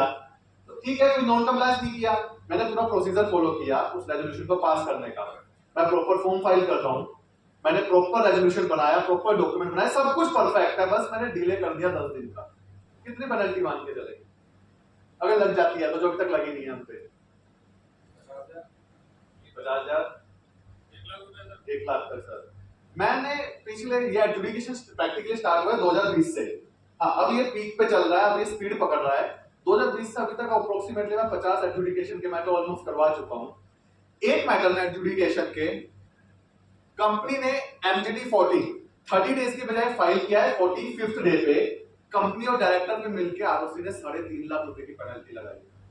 मतलब कोई नॉन कंप्लायंस नहीं है सेक्शन का, कोई नॉन कंप्लायंस नहीं है प्रोसीजर का, जस्ट एक ही नॉन कंप्लायंस है कि फॉर्म डिले से फाइल हुआ है। तो सर, जो आपका क्वेश्चन था कि फिर हम डिले से फाइल कर लेंगे, तो डिले से फाइल करने पे भी हम ये नहीं मान के चल सकते कि हम सेफ है। There can also be penalty impose on the companies. फिर DPT3 को ऑडिटेड क्यों 30 जून माना? क्योंकि सितंबर माने। तो सर, ये वाला क्वेश्चन ना, मतलब जब 2019 में आया था ये प्रोविजन, तब भी जब मैंने सेमिनार्स किए या मैंने भी अटेंड किए, तो हमेशा ये क्वेश्चन रहा है कि इसको क्यों किया है। मतलब चाहे कौन सी हो या वो हुआ है, सबसे क्वेश्चन हुआ है क्यों किया है, but we never get answer कि इसको 30 जून क्यों रखा है। इसको भी आप ऑडिट के साथ कर दो ना, एटलीस्ट ज्यादा से ज्यादा क्या है, DPT3 की ड्यू डेट कर दो AOC4 के साथ, दैट्स इट। ऑडिटेड है, बट वो 30 जून ही उन्होंने फिक्स कर दिया। Yes please. ये प्राइम केस या लिस्टेड कंपनीज के लिए डिजाइन हुआ था, क्योंकि उनकी ऑडिट जून तक होती है। उनकी ऑडिट और उनके क्वार्टरली रिजल्ट्स। ठीक है, लिस्टेड कंपनी का 30 जून लोगों बाकी हो गई। पर ठीक है सर, आई एग्री, बट ये नहीं है अभी सिनेरियो। आज का सिनेरियो तो है कि 30 जून तक चाहे स्मॉल हो नॉन स्मॉल हो। यस सर, 3.5 का ब्रेकअप कैसे था? 3.5 का जो इस ऑर्डर का जो ब्रेकअप था प्रैक्टिकली ये था 1.5 लाख कंपनी पे थी, 1 लाख डायरेक्टर्स पे थी। तो ये एक ऑर्डर में डिस्कस कर रहा हूं, there are so many orders, और मैं ये भी बता रहा हूं किस किस फॉर्म के ऑर्डर्स तो मैं पढ़ चुका हूं। एमजीडी 14 पे काफी पेनल्टीज लगाई है डिले के चक्कर में। एओसी 4 एमजीडी 7, एओसी 4 एमजीडी 7 हम अपना राइट समझते हैं 23 अक्टूबर के बाद फाइल करना, मतलब वो तो एक राइट है कि फाइल ही बाद में करेंगे, बैलेंस शीट बना लेते हैं पहले, नवंबर में फाइल करेंगे एओसी 4, तो उसके ऊपर भी बहुत पेनल्टीज लगी है। और जितनी मैं पेनल्टीज बोल रहा हूं ये सारे ऑर्डर एमसी की साइट पे भी पब्लिश्ड है, और इन ऑर्डर्स के ऊपर ब्रीफ बना के मैंने भी पब्लिश किए हुए हैं यूट्यूब के थ्रू, वीडियोस पे, आर्टिकल्स के through. These are the already published order. MGT 14 पे काफी हो चुकी है, AOC 4, MGT 7, INC 22 registered office, उस पे भी बहुत पेनल्टीज लगी है। और सबसे बड़ा आईएनसी 20A, जब भी आप कोई नई कंपनी इनकॉर्पोरेट करते हो, कंपनी इनकॉर्पोरेशन के 180 डेज में आपको आईएनसी 20A फाइल करना होता है, declaration of the commencement of business. बहुत सारी कंपनीज के केसेस में भी है सिंह को 180 दिन के बाद हो रहा है, पर अभी तक वो सिनेरियो ठीक था, बट अब अगर 180 दिन के बाद हो रहा है तो ROCs are imposing the penalties on the companies for delay in filing of the form. और तो ऐसा नहीं है कि देखो 10 कंपनी ने डिले से फॉर्म फाइल किया है कि 10 के 10 को नोटिस आ रहे हैं। गवर्नमेंट का ये पर्पस नहीं है कि बिजनेस बंद हो जाए, कंपनीज बंद हो जाए, इकोनॉमी हिल जाए, पर अल्टीमेटली उनका पर्पस है कि जो भी है कॉर्पोरेट गवर्नेंस एस्टैब्लिश हो, कंप्लायंस प्रॉपर हो। तो the way they have design there software इस चीज के लिए, जो डिले इन पेनल्टीज के ऊपर पेनल्टी, डिले इन फॉर्म्स के ऊपर जो पेनल्टीज लग रही है, वो सॉफ्टवेयर इस बेस पर डिजाइन किया है कि आउट ऑफ 10 2 या 3 को नोटिस जाएंगे। बट वो तो लकी लॉटरी तो किसी की भी लग सकती है, जिस दिन जिसका अच्छा दिन नहीं है वो लॉटरी उसकी लग जाएगी, क्योंकि डिले से तो सबने फाइल किए हुए हैं। तो वी नेवर से कि हम ये बोल नहीं सकते कि मैंने डिले से फाइल किया भाई मेरे पे नहीं लगेगी। हम कभी भी ओपन एंडिंग क्यों नहीं ले सकते कि मेरे पे नहीं लगेगी, और ऑलवेज ओपन की कभी भी आपके ऊपर एडिशनल फीस के अलावा आपके ऊपर पेनल्टीज लग सकती है, और बहुत सारी कंपनीज पे लग चुकी है। I have personally handle, I am telling you, more than 50 matters through out the country. ROC Hyderabad, Bangalore, Pune तक मैंने मैटर्स करवाए हैं। रेगुलर नोटिस इशू हो रहे हैं, रेगुलर, मतलब आरओसी का जो मैं स्टेटमेंट स्टार्टिंग मैंने जहां से किया था, आरओसी के पास ज्यादा वर्क आज की डेट में है ही नहीं, मोस्टली फॉर्म एसटीपी है, इनकॉर्पोरेशन चला गया, स्ट्राइक ऑफ चला गया। क्या penalty be made as a revenue generating source sir देखो for the government? अल्टीमेटली हम क्या बोलते हैं कि पेनल्टी लग रही है तो गवर्नमेंट का तो रेवेन्यू ही है। आप फीस बढ़ा दो ना, आप पेनल्टी यदि लगाओगे कैसे काम? देखो सर, फीस बढ़ाने से तो क्या होगा, उनका मोटो ये नहीं है ना फीस बढ़ाना। अगर हम मोटो देखो, अल्टीमेटली मोटो की इंटेंट की बात है, इंटेंट फीस बढ़ाना नहीं है, इंटेंट है कॉर्पोरेट गवर्नेंस एस्टैब्लिश करना कि कंप्लायंस टाइम पे हो, कंप्लायंस प्रॉपर हो, इंटेंट वो है। अगर इंटेंट सिर्फ फीस होता तो एमएसएमई 1 को 0 फीस रखते ही, उस पे भी फीस लग जाती, बट बहुत सारे फॉर्म्स है सीएसआर 2 एमएसएमई पे फीस ही नहीं है। बट द इंटेंट जो अल्टीमेटली गवर्नमेंट का है कि कॉर्पोरेट गवर्नेंस, इवन जो मैं एडजुडिकेशन की बात कर रहा हूं, ये सेक्शन 454 2020 में आया था, जो कॉर्पोरेट लॉ कमेटी की रिपोर्ट थी, उसमें भी इन्होंने लिखा था the intent behind the adjudication कि हमें कॉर्पोरेट गवर्नेंस एस्टैब्लिश करना है। Yes sir please. सर आपने कहा कि किसी का आपने केस प्रेजेंट किया, तो क्या उस केसेस के अंदर आपको रिडक्शन वेवर या कुछ मिला? अब देखो सर, दो चीजें होती है, कोई भी आप सेक्शन पढ़ते हो ना, सेक्शन में जो कंपनीज लॉ में ना 2-3 लैंग्वेज लिखी होती है पेनल्टी के लिए। कुछ लिखा होता है कि मिनिमम इतनी पेनल्टी है, मैक्सिमम इतना जा सकते हैं, कि मिनिमम 25,000 है, मैक्सिमम 5 लाख लग सकते हैं, जैसे अभी हम डिस्कस कर रहे थे। कुछ केसेस में है कि मिनिमम 10,000, एग्जांपल दे रहा हूं, plus 100 per day till the default continue. That मान लो कि मेरा फॉर्म फाइलिंग करना था, फॉर्म फाइल मैंने 60 दिन का डिले किया, तो 10,000 प्लस 1,000 रुपीज पर डे, तो वो 60,000 प्लस 10,000 70,000 की पेनल्टी, तो वो जितने दिन का भी डिले है। तो every section having the different penalty scenario। अब जैसे अब आपने डिस्कस किया, तो देखो आज की डेट में एक सिनेरियो क्या चेंज हुआ है, एडजुडिकेशन तो 2020 में आया है, मैंने उससे पहले भी काफी बार कंपाउंडिंग में आरटी के सामने रिप्रेजेंट किया, एनसीईआरटी के सामने। एक ना जो गवर्नमेंट का हम बोल सकते हैं थिंकिंग प्रोसेस है ना, वो चेंज हो गया है। पहले जब भी हम कंपाउंडिंग्स में जाते थे ना, वी हैव सीन कि गवर्नमेंट अथॉरिटी जब भी पेनल्टी डिस्कस करती थी, फाइन डिस्कस करती थी, मिनिमम से डिस्कस करती थी कि यार इसका मिनिमम 50,000 है, तो 50 लगाएंगे, 60 लगाएंगे, 70 लगाएंगे। This days the scenario has been change, वो डिस्कस करना स्टार्ट करते हैं यहां से कि आपने डिफॉल्ट किया, इसकी पेनल्टी है 5 लाख। अब वो जो यहां से शुरू हुआ है ना, तो यहां से यहां नहीं आएंगे, यहां से यहां आ जाएंगे, पर यहां नहीं है। यहां लाने के लिए आपको बहुत मेहनत करनी पड़ेगी, बहुत फैक्ट्स देने पड़ेंगे। तो जैसा मैंने तो बोला अभी फैक्ट्स की जो बात ने पूछा कि कम ज्यादा, नो डाउट बहुत केसेस में कम भी हुई और बहुत केसेस में नहीं भी होती है। It is totally depend upon the some factor कि कंपनी की प्रॉफिटेबिलिटी क्या है, कंपनी के टर्नओवर क्या है, साइज ऑफ बिजनेस क्या है, उन चीजों पे भी बहुत डिपेंड करता है। जो डिफॉल्ट हुआ है वो किस नेचर का डिफॉल्ट है, तो so many things are there जिसको वो लोग कंसीडर करते हैं. After that they impose a penalty. Recently Adani group की एक कंपनी पे, गौतम अडानी पे भी लगी है पेनल्टी, जो किसी मई मंथ का ऑर्डर है for the related party transaction. Yes sir. Sir ये जो फॉर्म्स हम लोग अपलोड करते हैं उसके साथ जो अटैचमेंट है कई बार सही गलत जो भी कुछ भी हो सकता है, हाँ. क्या उनका भी स्क्रूटनी चल रहा है? बिल्कुल. अब मैं इसमें एग्जांपल देता हूं. I am not telling the name of the ROC. Recently there is a matter, एक कंपनी की स्क्रूटनी हुई AOC4. AOC4 कंपनी का सबसे इंपॉर्टेंट फॉर्म है क्योंकि बैलेंस शीट उसी में जाती है, ऑडिट रिपोर्ट उसी में जाती है. Company have attached the blank PDF file in AOC4. अपने आप में नॉन कंप्लायंस है, उनके ऊपर भी पेनल्टीज आती है. जो मैं लेटर हेड की बात कर रहा हूं सर, आपने डॉक्यूमेंट में लगाया हुआ है और उस डॉक्यूमेंट के लेटर हेड में इंफॉर्मेशन सही नहीं थी, इसलिए लाखों की पेनल्टी लगी है. बिकॉज़ ऐसा तो नहीं है ना कि वो हमसे लेटर हेड मांग रहे हैं, उसको एनालाइज कर रहे हैं, पेनल्टी लगा रहे हैं. फॉर्म खुल के लेटर हेड चल रहा है वहां पे. तो डिले इन फाइलिंग की जो हम बात करते हैं, डिले इन फाइलिंग के लिए तो उन्हें कुछ करना भी नहीं है. Just on a single click they can check everything कि कितनी कंपनी से डिले से फाइल किया है. तो सिनेरियो पेनल्टीज का पिछले कुछ टाइम में मिनिस्ट्री ने बिल्कुल चेंज कर दिया है. Why I'm saying this again and again, because we all are the practicing professionals. हम लोग रेगुलर बेस पे ये काम करते हैं, चाहे फॉर्म फाइलिंग हो, रेगुलर बेस पे हम क्लाइंट्स के लिए फॉर्म फाइल करते हैं. तो we have to make sure कि हम मैक्सिमम फाइलिंग्स को ट्राई करें कि विद इन द टाइम करने की. बिकॉज़ अगर आप आफ्टर द ड्यू डेट कर रहे हो तो मैं नहीं बोलूंगा कि आप 10 लोगों ने किया, हमें 10 फॉर्म की 10 पे पेनल्टी आएगी, बट किसी एक पे भी आ गई तो वो हैवी पेनल्टीज है. मतलब फिर वो 3 से 4 lakh is not a small amount. इसमें रिस्क PPT3 का सर मेरे ख्याल से एक ही पॉइंट रह गया कि क्या-क्या चीज इंक्लूड करनी है, फिर वो हमारा टॉपिक है. बिल्कुल. अब DPT3 में इस 2 पॉइंट है सर. एक तो कि इस साल क्या-क्या चेंजेस आ गए हैं. तो इस साल DPT3 फॉर्म लास्ट ईयर तक जब हमने फाइल किए थे, DPT3 हमने किए थे वेब फॉर्म में. इस साल वो वेब फॉर्म हो गए हैं, जो एमसी के V3 वर्जन पे फाइल हो गए. इस साल ई फॉर्म नहीं है कि V2 पे हम फाइल नहीं कर सकते. इस साल DPT3 में 2-3 चीजें चेंज की है. एक हमने डिस्कस कर लिया कि स्टैट्यूटरी ऑडिटर के DSC मैंडेटरी कर दी है. लास्ट ईयर तक स्टैट्यूटरी ऑडिटर का सर्टिफिकेट जाता था, बट वो उस केस में जाता था जब डिपॉजिट्स होते थे. Particular note consider as deposit पे नहीं जाता था. और इस साल तो उन्होंने सभी केसेस के लिए DPT मैंडेटरी कर दिया. Although as I am saying last 7-8 दिन से फॉर्म नहीं मांग रहा है, वो एमसीए के साइड में ऊपर नीचे चल रही है चीजें, तो नहीं मांगे तो रुकना नहीं है, बढ़िया है, फाइल कर दो. बट लास्ट ईयर से उन्होंने मैंडेटरी कर दिया था. लास्ट ईयर के बाद अगर किसी ने पिछले साल की भी कोई फाइल की है तो उस पे DPT पे स्टैट्यूटरी ऑर्डर के DSC एक्ट उन्होंने एक्सेप्ट किया. दूसरी चीज जो अमेंडमेंट किया DPT3 में, अभी तक DPT3 में जो हम फिगर्स मेंशन करते थे ना, एक ही फिगर मेंशन करते थे, outstanding loans and advances as on 31 March. इस साल उन्होंने इन फिगर्स को बहुत सारा बढ़ा दिया है.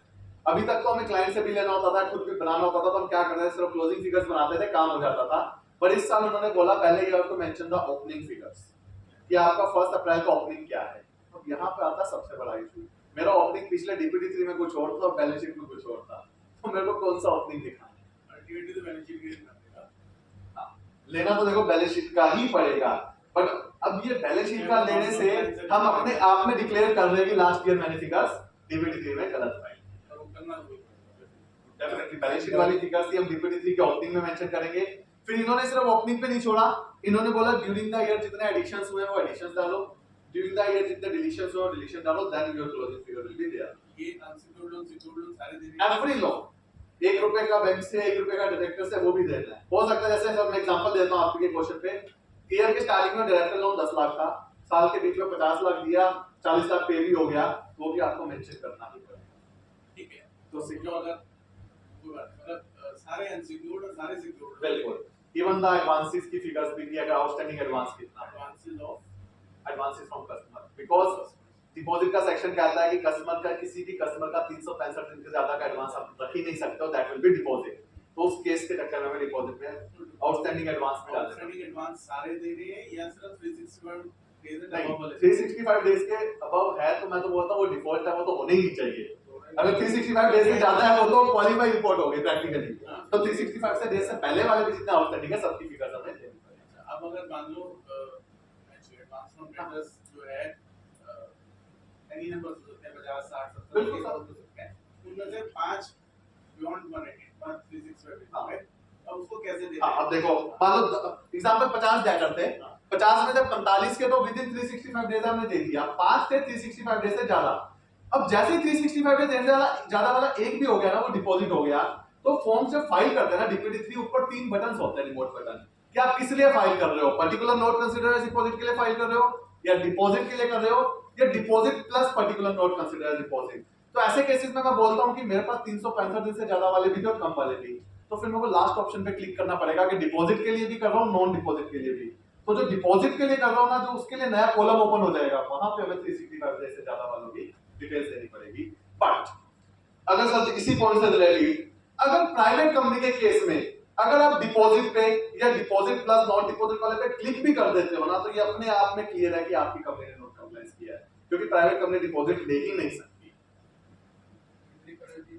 अब इसमें है up to the amount of the loan जो आपने डिफॉल्ट किया है, सेक्शन 73 की पेनल्टी, क्योंकि ये फॉर्म की पेनल्टी नहीं है ना, सेक्शन की पेनल्टी है। आरओसी को चाबी दिया है तब तो कंपनी की। हाँ, मतलब मैं वही बोल रहा हूँ, जैसे डिपॉजिट पे क्लिक किया ना, तो वो तो मैंने खुद ने बोल दिया कि भाई मैंने गलती की है और ये मेरी गलती है, ये मेरा डिफॉल्ट है। और जब आप डिजिटल सिग्नेचर पॉइंटर लगा के ये नहीं आता था 365 डेज की फॉर्म वाले लगा दो। बिल्कुल, तो वो चीज भी गलत हो जाएगी। इसमें और क्या दिनों में क्योंकि कॉलम बहुत सारे। हाँ, अब मैं वही बता रहा हूँ और क्या देना होता है।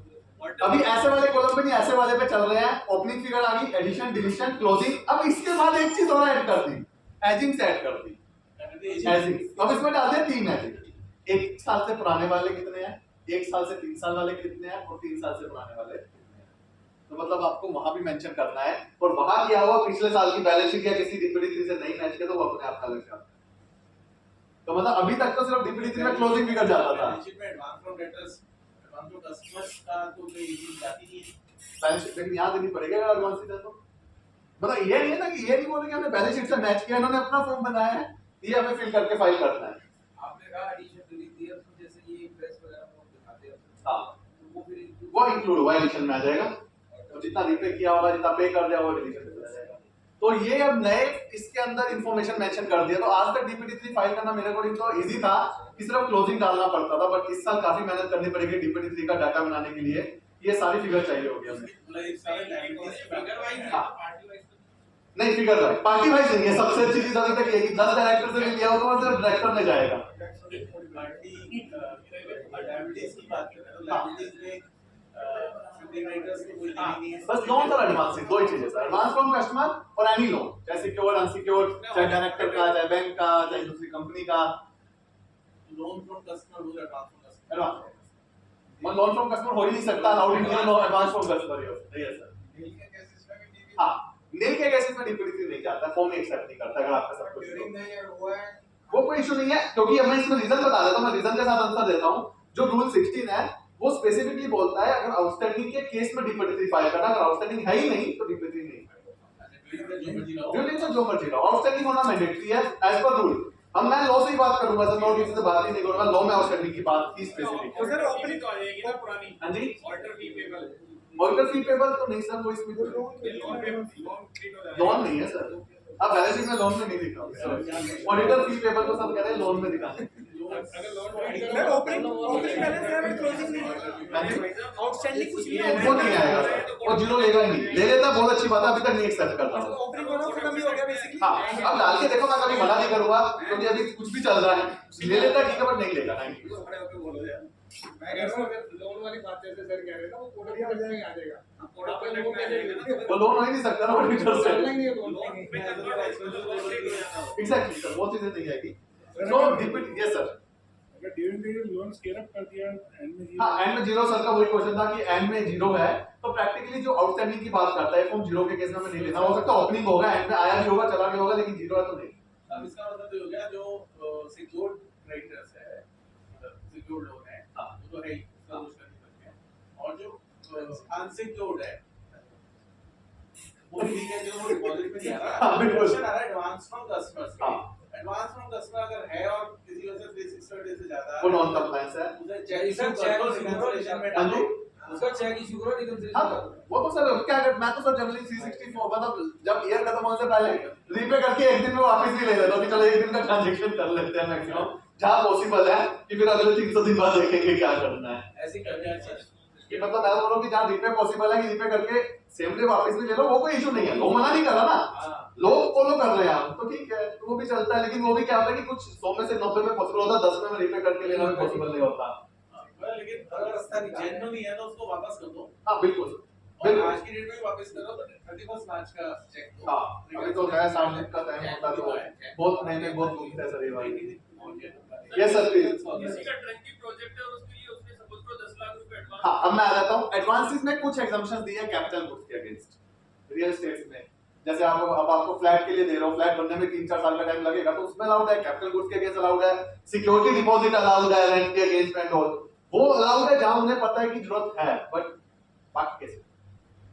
तो एक तो ये अमेंडमेंट आ गया, इसका ये नई इंफॉर्मेशन इन्होंने मांगनी स्टार्ट कर दी है डीपीडी 3 में, जो इस साल से मैंडेटरी हो गई है, अभी तक ये चीजें नहीं थी है सर। एजिंग भी नहीं की देनी है एडवांस में कस्टमर्स की।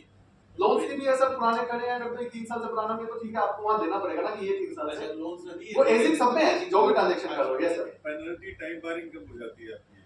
मतलब पेनल्टी टाइम वाली लाइक कि अच्छा कि इस टाइम के बाद नहीं लगेगा, कंपनी लो तो 8 साल लेके चलता है 90% केसेस में 8 साल। एक केस का एग्जांपल है, 10 लाख ओपनिंग था। हाँ जी सर, 10 लाख का ओपनिंग लोन था, ठीक है, 8 लाख दे दिया, 2 लाख बचा है, 2 लाख का ब्रेकअप देना ना एज वाइज।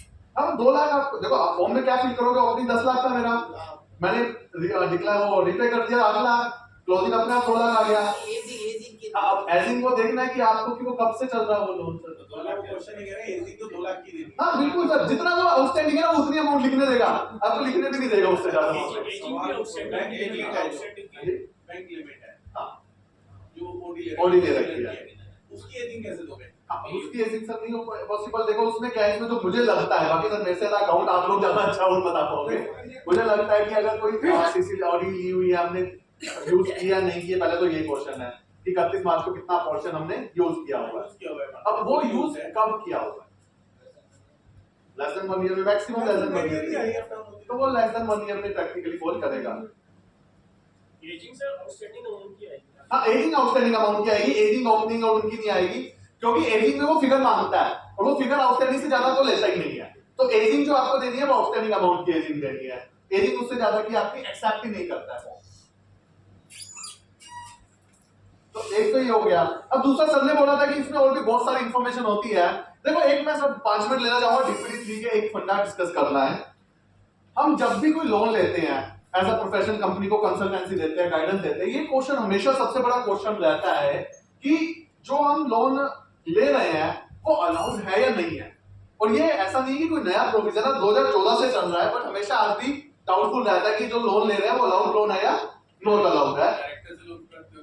हाँ, किसी भी केस में मैं बात कर रहा हूँ। डायरेक्टर से या शेयरहोल्डर से? हाँ, अभी मैं सर एक एक करके आता हूँ कि मैं कि जनरली मेरे माइंड में आता है, आज कोई क्लाइंट पूछता है कि मुझे लोन लेना है, मैं किससे ले लूं, तो हम जनरली रहता है कि किससे ले सकते हैं, किससे नहीं ले सकते, इसके लिए कहाँ पढ़े, कहाँ नहीं पढ़े।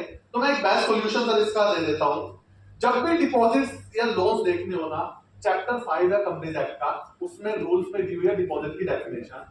वो बोलता है deposit includes the loans and deposit except mention below. Except mention below में 18 ट्रांजैक्शन है, तो कंपनी लो बोलता है ये जो 18 ट्रांजैक्शन है ना, ये 18 ट्रांजैक्शन बोल दो, 18 एंटिटीज बोल दो, इनसे लोन लेते हो तो अलाउड है, इसके अलावा किसी से भी लेते हो तो वो डिपॉजिट है। तो नेक्स्ट टाइम जो मेरा पॉइंट है ये डिस्कस करने का ना, कभी भी हमारे माइंड में क्वेश्चन आता है कि मेरे इस क्लाइंट को इससे लोन लेना है, ये अलाउड है या नहीं, तो कहीं भी जाने की झांकने की जरूरत नहीं है, बस वो डेफिनेशन निकाल लेना। 18 ट्रांजैक्शन है, अगर आपका ट्रांजैक्शन और 18 में फॉल करता है तो अलाउड है, अदरवाइज अलाउड नहीं है। जैसे उसमें लिखा हुआ है loan from government, loan from bank, loan from the NBFC financial institution, तो अलाउड है सारा। Loan from the foreign entity, foreign direct investment, anything that is allowed. अब जैसे आता है, सबने भी क्वेश्चन बोला loan to director, loan to director allowed है कंपनीज एक्ट में, डायरेक्टर से लोन लेना अलाउड है, लोन फ्रॉम डायरेक्टर सॉरी, कोई लिमिट? लोन लेके हाँ, बस एक कंडीशन है, बोरोड फंड नहीं होना चाहिए। तो इसके लिए कोई प्रोसीजर, कोई कंप्लायंस, एक डिक्लेरेशन लेना मैंडेटरी है कि as auditor point of view से हम बात करते हैं कि हम लोग जनरली क्या करते हैं, डायरेक्टर का लोन दिखा, हमने बोल दिया ओके है ये तो, बट उस पे declaration should also be there. तो मुझे लगता है as a professional, as our audit document, हमें वो डिक्लेरेशन की एक कॉपी भी अपने रिपोर्ट में रखनी चाहिए कि कंपनी ने जो लोन लिया है, लोन फ्रॉम डायरेक्टर, और डायरेक्टर ने डिक्लेरेशन दिया है it's for my own funds, वो लोन फ्रॉम डायरेक्टर अलाउड है, बोरोड से अलाउड नहीं है। उसने अपने फैमिली से बोरो किया तो किसी से भी बोरो किया, वहां पर उन्होंने लिमिट नहीं दी किससे, उन्होंने बोला बोरोड नहीं होना चाहिए, अपनी वाइफ से भी बोरो करके दे रहा है तो भी अलाउड नहीं है। वाइफ से गिफ्ट ले ले, अपनी रिटर्न में वो डिक्लेयर देता है कि मेरा खुद का फंड है, हमें कोई इशू नहीं है। लेकिन इसमें ड्यू डाइलिसिस तो सीए की नहीं है ना। हाँ, अब देखो, अब ड्यू डाइलिजेंस की बात करते हो, अब यहाँ पे जो मुझे लगता है as a auditor, our responsibility up to the documentation की कंपनी के पास प्रॉपर डिक्लेरेशन है। अब अगर वो डिक्लेरेशन की कॉपी हमारे पास रिकॉर्ड में है, फ्यूचर में नॉन कंप्लायंस कंपनी का निकलता है कि डायरेक्टर ने बोरोड फंड से दिया, तो वी आर नॉट लायबल कि हमारे पास डिक्लेरेशन थी। or that director has given a wrong declaration, that's a fraud case against that person. पर जनरली हम ही लोग उसके फैमिली हाँ, के भी रिटर्न्स भर रहे होते हम इसी में आ रहे पता ही हो होता कि है उसकी रिटर्न भी हम भर रहे हैं, कंपनी की भी हम भर रहे हैं, फिर हम बोलते हैं कि हमारे पास डिक्लेरेशन की कॉपी है, तो प्रैक्टिकली वो कहीं वैलिड नहीं होती है, कर रहे हैं तो वो indirectly we are liable for that. तो वो केसेस में भी बहुत बार ये क्वेश्चन सर आता ही है, क्योंकि बहुत सारे केसेस क्या होता है, डायरेक्टर्स भी हमारे पास ही होती है रिटर्न्स और कंपनी की भी, तो हमें पता होता है कि उसका ओन फंड है या बोरोड फंड है, then we have to use the skills की नहीं। पर अगर वन टू वन मैच करना पड़ेगा कैसे नहीं, वन टू वन मैच नहीं, मान लो उसने बोरो किया है, तीन अलग अलग जगह से किया हुआ है, ये पहले कभी किया हुआ उसकी बुक्स में खड़ा है, बुक्स में उसका बैंक बैलेंस पड़ा था कहीं से बोरो किया हुआ, आज उसने कंपनी को दिया, बट उसने डिक्लेरेशन दे दी। अब एक तो ये होता है कि उसकी डिक्लेरेशन पे हमें नहीं पता चल रहा कि भाई उसका खुद का है या नहीं, बट दूसरी केस में अगर हमें पता है कि उसकी बुक्स में इतना बोरोड फंड है और उसने दिया तो सर एक बार प्रोफेसर प्रोफेसर ने क्या लिया था हाँ उसको रीपे नहीं किया ठीक है, आज फंड जनरेट हुए आज कंपनी को दे आज हाँ ठीक है, आज जनरेट हुए तो उस बेस पे उसने कंपनी को वो ही वाले फंड दे दिए, बट आज के डेट में उसके पास जनरेट ही नहीं हुए और फिर भी उसने दे दिए। मतलब वही सर, एज अ प्रोफेशनल हमें अपने स्किल्स लगाने पड़ेंगे, अपनी we have to use our skills की क्या क्या चीजें कैसे एनालाइज करनी है, वो चीजें डेफिनेटली हमें देखनी पड़ेगी। हाँ, लोन फ्रॉम कंपनीज की बात करते हो तो मैं सर इसमें एक छोटा सा क्वेश्चन ऐड कर देता हूँ, फिर इसका आंसर देता हूँ। लोन फ्रॉम एलएलपी अलाउड है? Because see we are the person जिन्हें कंपनी हमसे ही पूछती है सबसे पहले कि मेरे को इस एलएलपी से लोन मिल रहा है, ले लूं या नहीं ले लूं। 1956 एक्ट की बात करते हैं, जनरली हम एक वर्ड बोलते हुए आए हैं, loan from the body corporate, एक बहुत कॉमन वर्ड है कि बॉडी कॉर्पोरेट से तो लोन अलाउड है। LLP is a body corporate, LLP act में बहुत स्पेसिफिकली मेंशन किया है। तो अब लोन फ्रॉम बॉडी कॉर्पोरेट में अगर लोन फ्रॉम एलएलपी आएगा, मतलब मेरा देखो मैंने कंसेप्ट बता दिया कि LLP is a body corporate, अब मेरा क्वेश्चन ये है कि क्या एलएलपी से लोन अलाउड है या नहीं। 1956 एक्ट में एक क्लॉज था, सेम डेजिग्नेशन थी, वहां लिखा था लोन फ्रॉम बॉडी कॉर्पोरेट। जब ये 2013 एक्ट हुआ ना, ज्यादा कुछ चेंज नहीं किया, लाइन वैसी रही, बॉडी कॉर्पोरेट वर्ड को काट के कंपनी लिख दिया। तो आज की डेट में लोन फ्रॉम कंपनी अलाउड है, सिर्फ loan from body corporate allowed नहीं है। तो एलएलपी से लोन आज की डेट में कंपनी में अलाउड नहीं है। अगर आज की डेट में एलएलपी से लोन है और आप डीपीडी3 फाइल करते हो तो फिर वो डिपॉजिट में ही जाएगा और वो आपको नॉन कंप्लायंस में देना भी पड़ेगा। इवन जो डिपॉजिट का तो सेक्शन 73 आपकी कारों में तो स्पेसिफिक रिपोर्टिंग मांगता है कि कंपनी ने सेक्शन 73 का कंप्लायंस किया या नहीं किया है। तो वो यही चीज है कि डिपॉजिट कहां से लिया हुआ, लोन सही है या नहीं किया। में भी लिमिट्स क्या हैं हां जी, company to company limits company to company में कोई लिमिट नहीं है, तो इतना भी लोन बहुत मतलब जो देने वाली को अपने लो देखने पड़ेंगे कि क्या सिचुएशन, वहां भी कंडीशन है। 185 186 हाँ, वही मैं बोल रहा था, देने वाली को अपना 185 186 देखना है, लेने वाली को 179, अगर प्राइवेट कंपनी की बात करता हूं तो बोर्ड रेजोल्यूशन पास करना है, कर लेंगे। और 180 होता है कि paid of capital free reserve से ज्यादा नहीं ले सकते, तो प्राइवेट पे लगता ही नहीं है। तो प्रैक्टिकली प्राइवेट में जब हम दूसरी कंपनी से लेने की बात करते हैं तो कोई लिमिट नहीं है। हाँ, देने वाले को अपने सेक्शन देखने पड़ेंगे, अपने प्रोसीजर प्रोविजन देखने पड़ेंगे, उसके ऊपर 185 लगता है, 186 लगता है, पर रिसिपिएंट के ऊपर कोई टेंशन नहीं है। एज अ प्राइवेट कितना भी मैं ले सकता हूं। 222 ई भी लगता है, सॉरी 222 ई भी लगता है। वो ठीक है सर, कंपनी लोगों में कोई कंडीशन नहीं है, बर्बाद कर देता है वो ठीक है। बर्बाद कर देता है। फिर आता है सर एक जनरली क्वेश्चन रहता है प्रोफेशनल का, लोन फ्रॉम शेयर होल्डर।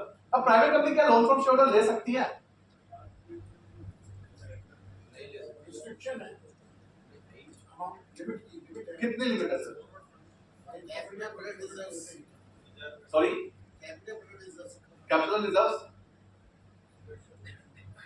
मैं ये क्वेश्चन इसलिए डिस्कस कर रहा हूं सर, नेक्स्ट मंथ हमें फाइल करना ही है। और सबसे ज्यादा डिपॉजिट में पता है जनरली लोगों का एक हमेशा माइंडसेट रहता है कि मिनिस्ट्री ने नया फॉर्म डीपीडी3 बनाया क्यों था। जब बैलेंस शीट में तो वहां से लिखते हैं ना कि कहां से लोन लिया हुआ है, कहां से एडवांस लिया हुआ, तो डीपीडी3 की जरूरत क्या थी? जरूरत ये थी कि सर बैलेंस शीट में आज तक ऐसे ऐसी जगह से लोन चल रहा था जहां से अलाउड भी नहीं था।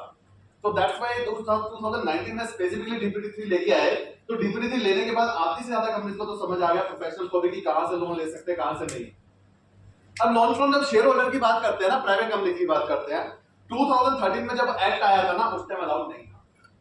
1956 में अलाउड था शेयर होल्डर से कितना भी लोन लो, 2013 में एक्ट आया, कैसे रीना चाहिए नहीं डायरेक्टर से वहां तो सर ओपन था, रिस्ट्रिक्शन ही 2013 में आई है।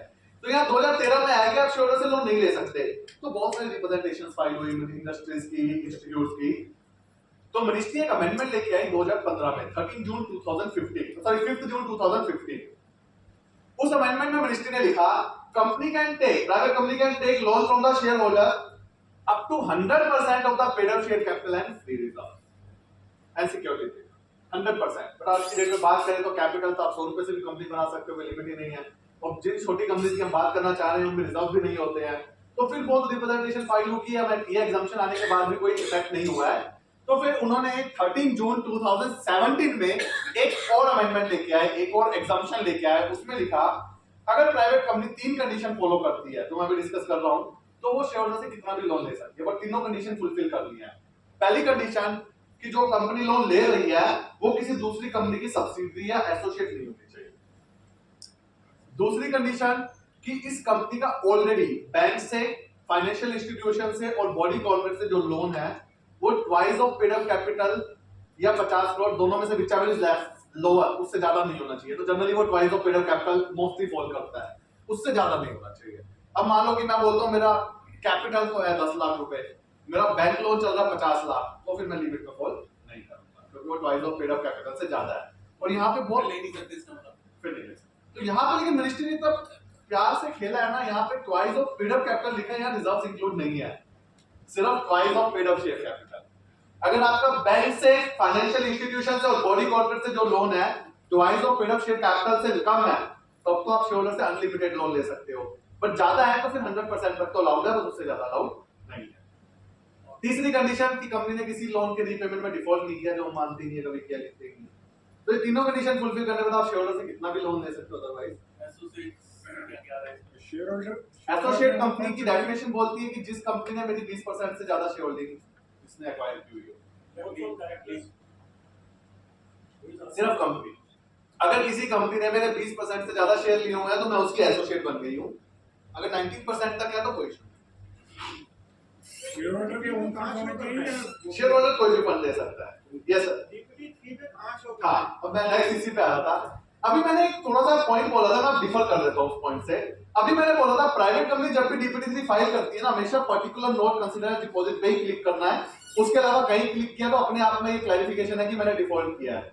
अब पूरे कंपनीज एक्ट में एक यही ऐसी सिचुएशन है, लोन फ्रॉम शेयर होल्डर, जिस केस में आपको अलाउड भी है लेना, बट आपको डीपीटी 3 में डिपॉजिट पे क्लिक करके फाइल करना पड़ेगा। The reason is being that अभी मैंने बोला था डेफिनेशन में 18 एंटिटीज है, ये शेयर होल्डर लोन 18 में कहीं भी फॉल नहीं करता। तो जो फॉर्म में क्लिक करते हैं ना पर्टिकुलर नोट कंसीडर डिपॉजिट, वो 18 ही खुलते हैं। तो एक लोन फ्रॉम शेयर होल्डर ऐसा पॉइंट है जिस केस में प्राइवेट कंपनी को भी डिपॉजिट पे क्लिक करना पड़ता है, ऑडिटर से एक सर्टिफिकेट भी फॉर्म में अटैच करवाना पड़ता है, बट ये डिफॉल्ट नहीं। इसके अलावा अगर डिपॉजिट पे किसी भी रीजन से आपने क्लिक किया, लाइक एडवांस से या किसी आउटसाइडर से लोन ले लिया, वो सब डिफॉल्ट है। डायरेक्टर एचएफ से, very good question sir. Anyone, any view? Loan from HF of the director, relative से ले सकता है, रिलेटिव ऑफ डायरेक्टर से ले सकते हैं, एचएफ से। 2019 से पहले ना ऑलमोस्ट इंडिया की 30 to 40% बैलेंस शीट में लोन फ्रॉम एचएफ चलते थे। मतलब मेरे पास बहुत लोगों के क्वेश्चन आए जब ये डीपीटी 3 आया कि लोन फ्रॉम एचएफ चल रहा है, क्या करें अब? तो एचएफ से लोन अलाउड नहीं है। तो एक कंपनी एक्ट में जो रिलेटिव की डेफिनेशन है उसमें बहुत सिंपली लिखा है member of the HF. HF के किसी मेंबर से लेना आप ले लो, और एचएफ से लोन नहीं ले सकते। एक ही सिचुएशन है पूरे कंपनी लॉ में जब आप एचएफ से या एलएलपी से लोन ले सकते हो, अगर वो आपके शेयर होल्डर है। मतलब एचएफ मेरी शेयर होल्डर है, मैं लोन ले पाऊंगा लोन इन शेयर होल्डर के प्रोविजन में। एचएफ या एलएलपी मेरी शेयर होल्डर है तो मैं लोन ले पाऊंगा एलएलपी से, बट अगर वो शेयर होल्डर नहीं है तो नहीं ले सकते। डायरेक्टर के रिलेटिव से ले सकते डायरेक्टर के रिलेटिव से ले सकते हैं, बट बोरोड फंड नहीं होना चाहिए, बॉन्ड फंड। और रिलेटिव की डेफिनेशन सर आपके इनकम टैक्स में इतनी बड़ी है, कंपनी लॉ में इतनी सी है, बट कंपनी लॉ की डेफिनेशन से देखो, father, mother, brother, sister, sister husband, brothers wife, daughter son. Spouse नहीं, हाँ जी, स्पाउस सॉरी, नो ये हो गया। और member of the HUF, HUF के मेंबर्स को भी उन्होंने इंक्लूड किया। बट आपकी इनकम टैक्स में तो बहुत बड़ी डेफिनेशन है, कंपनी लॉ में रिलेटिव बहुत छोटी सी डेफिनेशन है, और इनसे अलाउड है, इनके अलावा नहीं है। So these are the some things on the DPT 3। Last question DPT 3 पे ले रहा हूं।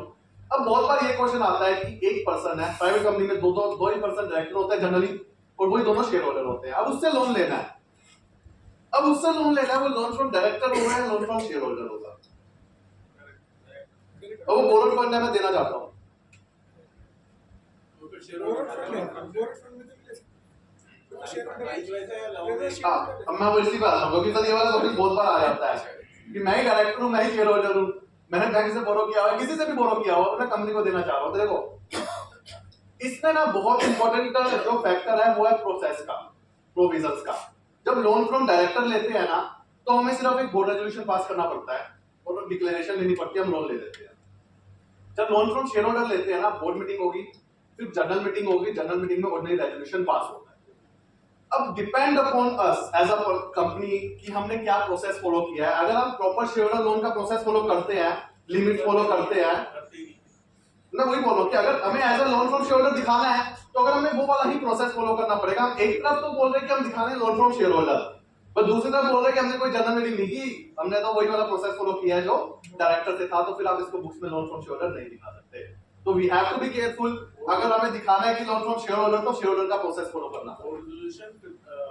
जनरल मीटिंग में ऑर्डिनरी रेजोल्यूशन, एमजीडी 14 नहीं जाएगा, ईजीएम में ऑर्डिनरी रेजोल्यूशन।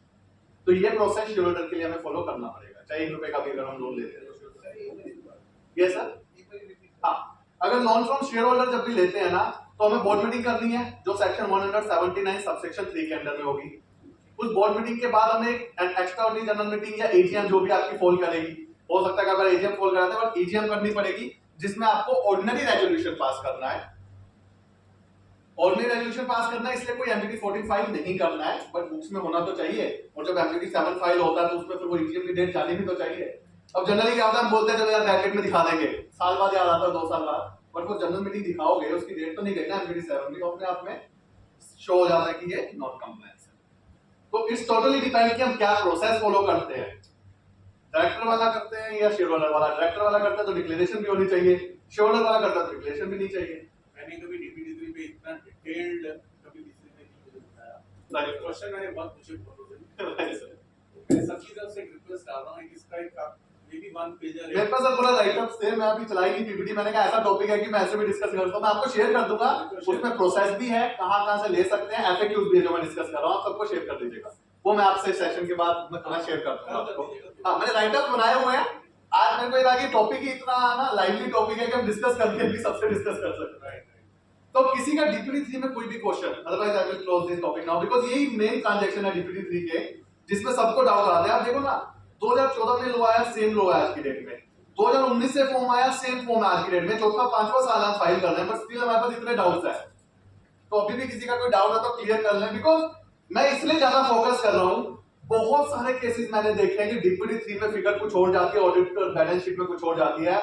ये अपने आप में एक ब्लंडर है और आरओसी जब इसको लाइटली नहीं ले रही है फिगर डिफरेंशिएशन को, बिकॉज वो सिंपली बोल रही है कि अगर आपके डीपीडी 3 और बैलेंस शीट की फिगर डिफरेंट है तो आपने सेक्शन 73 रूल 16 का डिफॉल्ट किया है, और एज ऑडिटर तो आप साइन भी कर रहे हो, तो वहां पे तो अपने आप में वैसी लाइबिलिटी ज्यादा बढ़ जाती है। और दूसरा, अगर कारो लग रहा होता है तो आपको कारो में तो अलग से 73 पर रिपोर्टिंग करनी पड़ती है कि मैंने कंप्लायंस किया है। यस सर,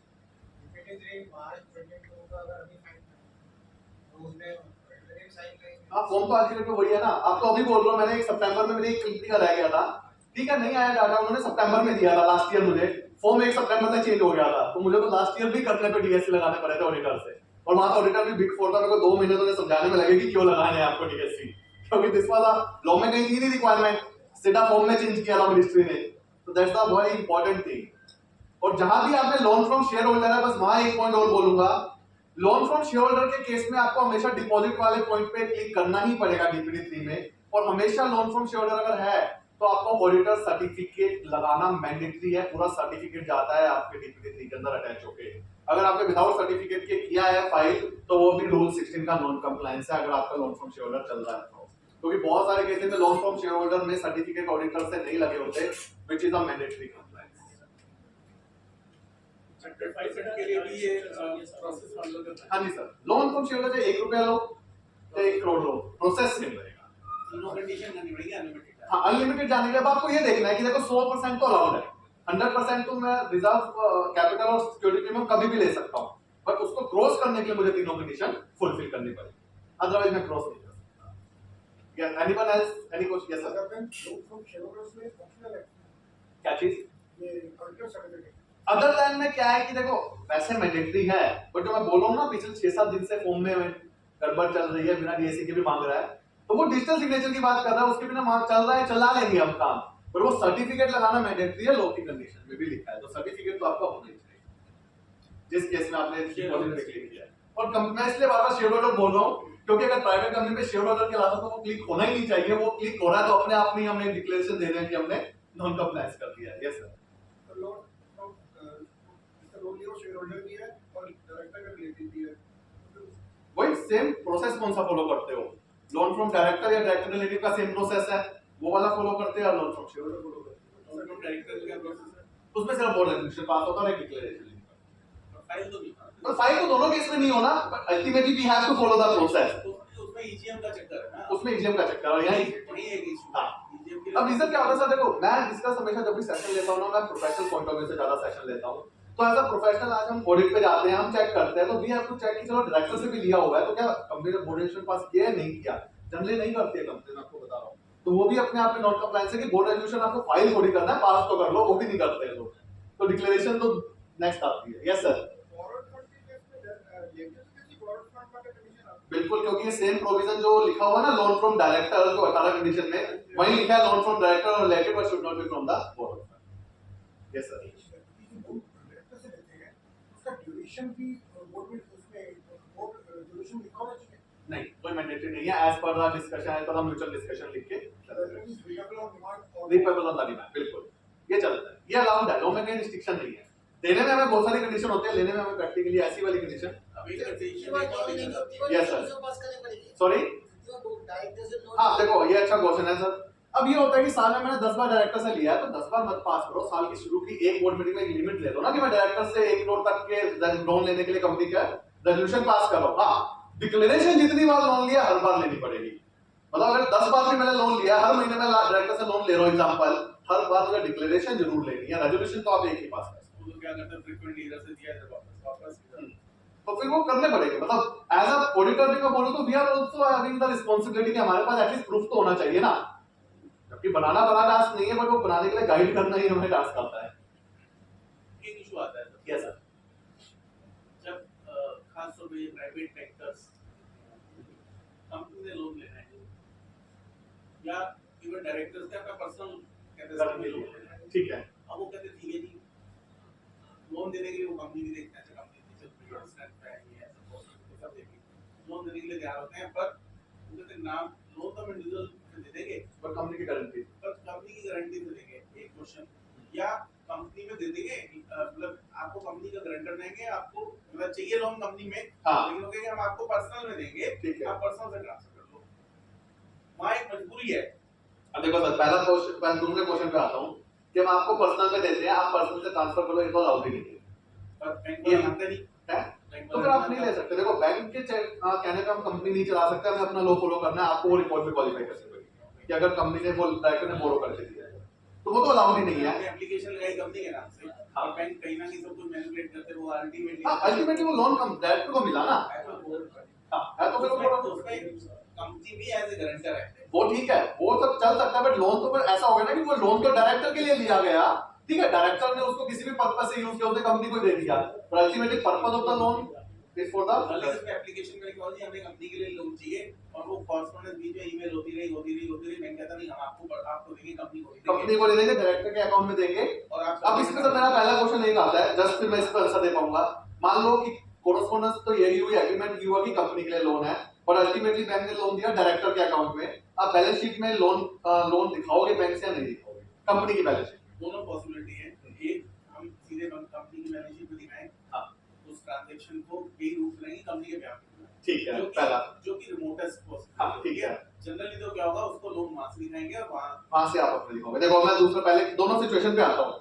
अगर हम ये दिखाते हैं कि कंपनी ने लोन लिया और कंपनी की बैलेंस शीट में लोन दिखाते हैं कि लिया तो कंपनी ने है, बट कंपनी ने उसको पे करना था या उसको देना था, उसको दे दिया, तो कंपनीज एक्ट में लोन टू डायरेक्टर देना अलाउड नहीं है, तो आपके बिहाफ पे आप उसे लोन नहीं दे सकते, section 185 of the law. Loan उसको देता है, नहीं, आपने ये दिखाया ना अपनी बुक्स में कि हमने लोन लिया बैंक से, और हमारे बिहाफ पे बैंक ने उसे दे दिया, तो अल्टीमेटली आपने बैंक से लोन लिया और उसको आगे लोन दे दिया। कॉरस्पॉन्डेंस रही और अल्टीमेटली कहते ठीक है हाँ। कि आप तो कंपनी में वहां से ट्रांसफर कर लेना, हम इधर हाँ, तो बट मैंने वही इसलिए क्वेश्चन पूछा कि बैलेंस शीट में क्या लिखा होगा। अगर बैलेंस शीट में हम दिखाते हैं कि हमने तो लोन लिया ही बैंक से, हम तो दिखाते हैं कि हमने तो डायरेक्टर से लोन लिया है, तो ये इसलिए अलाउड नहीं है कि बोरोड फंड लिया था उसने, तो ये खत्म यहाँ पे।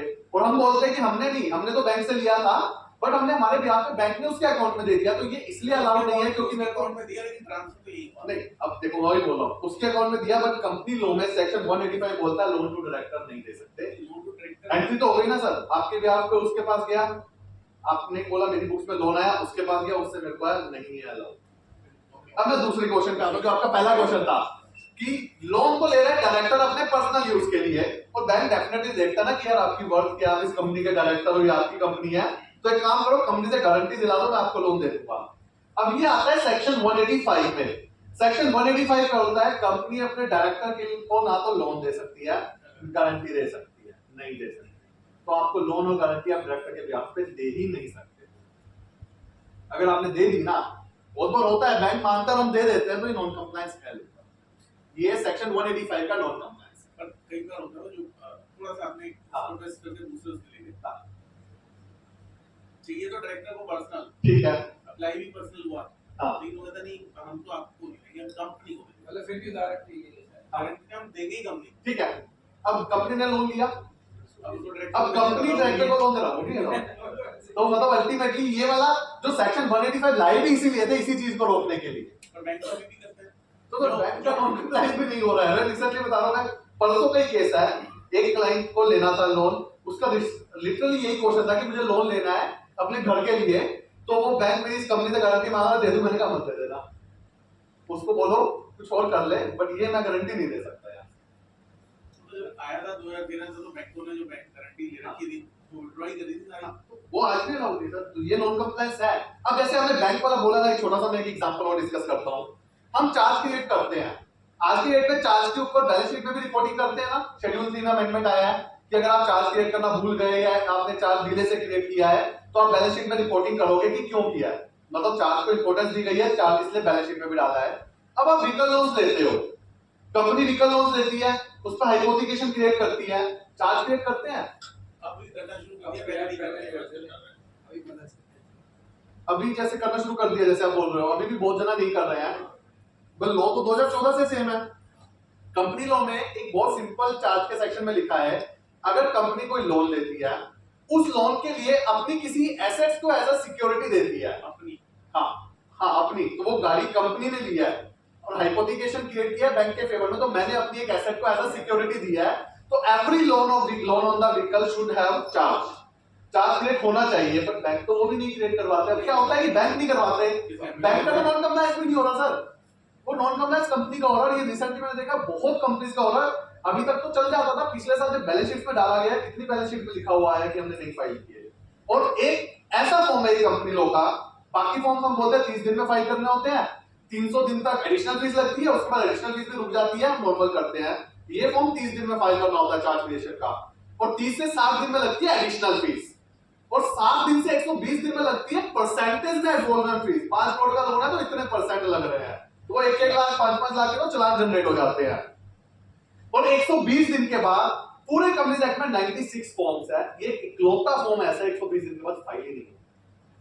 चाहे आप एनसीएलटी चले जाओ, चाहे आप आरओसी चले जाओ, किसी का पावर ही नहीं है अलाउ करने की। आज की डेट में करते हैं। फिर वही ना सर, देखो एग्रीमेंट चेंज करना वो ठीक है, that is separate thing, but आज एग्रीमेंट भी आप चेंज करना बोलो तो 10 में से 5 किसी में एग्रीमेंट भी चेंज नहीं कर पाते, और जहां बहुत बड़े लोन्स चल रहे हैं, बड़े बैंक बोलो नहीं करते हैं, तो अल्टीमेटली इकलौता फॉर्म है 120 दिन तक फाइल में नहीं होता है। अब बैंक क्या है कि लोन दे देते हैं चार्ज गाड़ियों पे, जब हम ऑडिट करते हैं जब देखते हैं कि यार ये क्या कर दिया, अब तो 120 दिन में निकल गया, तो डालो नॉन कंप्लायंस। पर सेटिस्फैक्शन तो बिल्कुल नहीं कराते थे पहले, सेटिस्फैक्शन हां, अब पिछले साल से ही करने शुरू। बस चलो सेटिस्फैक्शन में एक चीज है ना सर, 300 दिन के बाद भी ना आपके पास कंडोनेशन का ऑप्शन है, एटलीस्ट ऑप्शन है। चार्ज क्रिएशन में तो एक इकलौता फॉर्म ऐसा है कि ऑप्शन ही नहीं है 120 दिन के बाद, बाकी 95 फॉर्म है कंपनीज एक्ट में, सब में ऑप्शन है, कंपाउंडिंग करवाओ, कंडोनेशन करवाओ, एडजुडिकेशन कराओ, सब में अलग-अलग प्रोसेस है, बट है ये इकलौता चार्ज क्रिएशन में ऐसा फॉर्म है, इसमें 120 दिन का ऑप्शन ही नहीं। अभी आप बताइए कंपनी की अपनी एसेट है, हाँ। तब चार्ज क्रिएट होता है, बिल्कुल डायरेक्टर की प्रॉपर्टी है। अब मैं उसने दी है गारंटी, कंपनी ने लिया लोन, डायरेक्टर ने अपनी एसेट को गारंटी दी है बैंक को, कंपनी लॉ के अकॉर्डिंग चार्ज रेट नहीं। अब वही देखो, जिस केस में कराना चाहिए वहां नहीं करवा रहे, बैंक अपने आप को देख के चलता है कि मैं कहां सिक्योर हो रहा हूं नहीं हो रहा हूं, यहाँ पे मैंडेटरी नहीं है, यहाँ करवा कर बात सही बोल रहे, करवा रहे हैं। नहीं है या मतलब ऑप्शनल है या मैंडेटरी ही नहीं है, मैंडेटरी ही उस केस में जब कंपनी के एसेट है, इसमें तो करवाना ही नहीं है, जरूरत ही नहीं है। एक्स्ट्रा में कुछ भी करवा ले वो, बैंक अपने आप को सेव करने के लिए कुछ भी करवाते हैं, बट यहाँ जरूरत ही नहीं है। FD is asset of the company. Recently case close भी थे पिछले 2-3 साल पहले, FD is liquid asset. Assets थोड़ी ना है, एफडीआर पे करो, जुर्माना है बिल्कुल। एफडीआर के लिए FD is asset of the company. पर उसमें पहले तो आपका नहीं पता, पहले तो होता था अगर लिक्विड सर वो 1956 में ना कुछ एग्जम्पशन थी 6-7 ट्रांजैक्शन को, Liquid 2013 में एक भी एग्जम्पशन नहीं थी। इवन 2017 में जब अमेंडमेंट आया था कंपनी लॉ में, सबको उम्मीद थी, गवर्नमेंट ने लिखा था एज मे बी प्रिस्क्राइब, सबको लगा 1-2 साल में प्रिस्क्राइब हो जाएगा, 17 को गए भी 6 साल हो गए, आज तक प्रिस्क्राइब नहीं हुआ। जितनी बैंक गारंटीज लो जनरली ओडी एफडीज होती हैं, वहां वो नहीं कराते बैंक, बट करवाना वही तो सर बहुत करवाना डिमांड है। चलते हैं।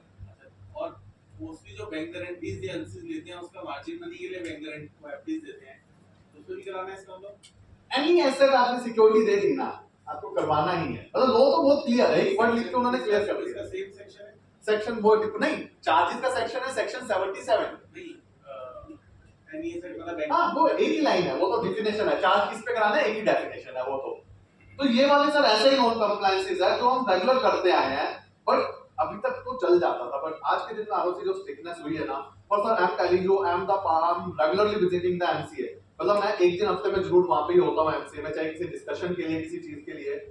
अभी हम मई मंथ में, आप नवंबर तक वेट करो, नवंबर के बाद जो एजुकेशन के मैटर बढ़ने वाले हैं ना इंडिया में, that will be the next level company लोग, because they are getting very strict. अभी मैंने बात की थी कि आरओसी की मैटर्स आरओसी के पास कम कर दे ताकि वो स्क्रूटनाइज करे। एक पॉइंट मेरा रह गया था वहां पे, अभी याद आ गया, इंडिया में एक और डिपार्टमेंट बना है कंपनी लॉ में, जितने मैंने डिस्कस किए थे 6 डिपार्टमेंट, इसके अलावा एक और डिपार्टमेंट बना है, एनीवन इज अवेयर? डिपार्टमेंट का नाम है सीएससी, सेंट्रल स्क्रूटनी सेंटर, मतलब नाम में ही वर्ड स्क्रूटनी है उसके। उस डिपार्टमेंट का एक ही काम है, उसको कोई फॉर्म अप्रूव नहीं करना है, उसको कोई फॉर्म में बैठ के रिपोर्ट नहीं बनानी है, उसका एक ही काम है स्क्रूटनी करना। हमारे सर में ओपन हुआ है, कंपनी लॉ के अंडर में ओपन हुआ है, ऑलमोस्ट 50 to 60 प्रोफेशनल काम कर रहे हैं, जिनका काम ही एक है जो फॉर्म फाइल हुआ उनमें गलतियां ढूंढना। आज हम सबको 100 फॉर्म दे दोगे, हम भी गलतियां ढूंढ देंगे, वो तो डिपार्टमेंट है, उनको काम ही ये है कि जितने भी एसटीपी मोड फॉर्म फाइल होते हैं, एसटीपी कौन से होते हैं, एक से एक बढ़िया फॉर्म, एओसी4, एमटीडी7, ऑटोमेटिक पीएस3, डीआईआर12, ये सारे एसटीपी फॉर्म और इस सब की चेकिंग अब सीएससी में हो रही है। एसटीपी फॉर्म्स वो होते हैं जिनको हम जस्ट फाइल करते हैं और अप्रूव हो जाते हैं, लाइक एओसी4 आरओसी चेक नहीं करता, अपलोड किया फाइल हो गया। तो आज की डेट में कंपनीज एक्ट के मैक्सिमम फॉर्म एसटीपी कोड में है, जो आरओसी चेक नहीं करता है, फाइल करते अप्रूव हो जाता है। अभी तक तो क्या था, सीएससी बनने से पहले मैं हमेशा बोलता था एसटीपी फॉर्म सबसे बेस्ट होता है, कौन सा कोई चेक कर रहा है फाइल कर दो ना। कभी क्या होता है बैलेंस शीट के साथ कोई डॉक्यूमेंट नहीं होता तो बोलते हैं कौन सा कोई देख रहा है फाइल कर दो ना, वो देख रहे हैं। Now we have to be more careful on the STP mode.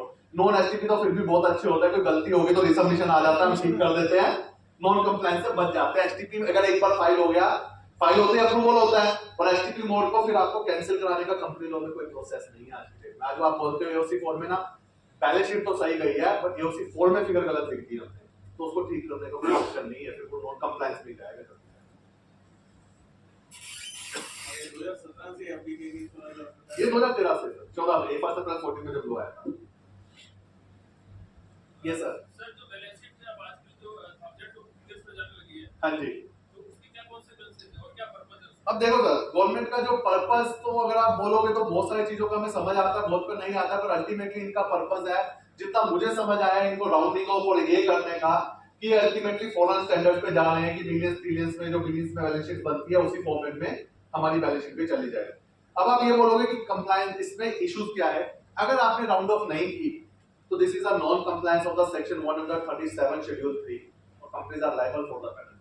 आपने जैसे भी किसी ने मेरे से सबने ब्रेक में पूछा था कि अगर हमने जैसे शेड्यूल 3 में बहुत सारे अमेंडमेंट आए थे, अप्रोक्सीमेटली 28-29 नए डिस्क्लोजर आए हैं, एक भी डिस्क्लोजर मिस कर दे तो that is a non compliance of the company. तो बहुत सारी चीजें ऐसी हैं जिनके ऊपर we have to be very focused.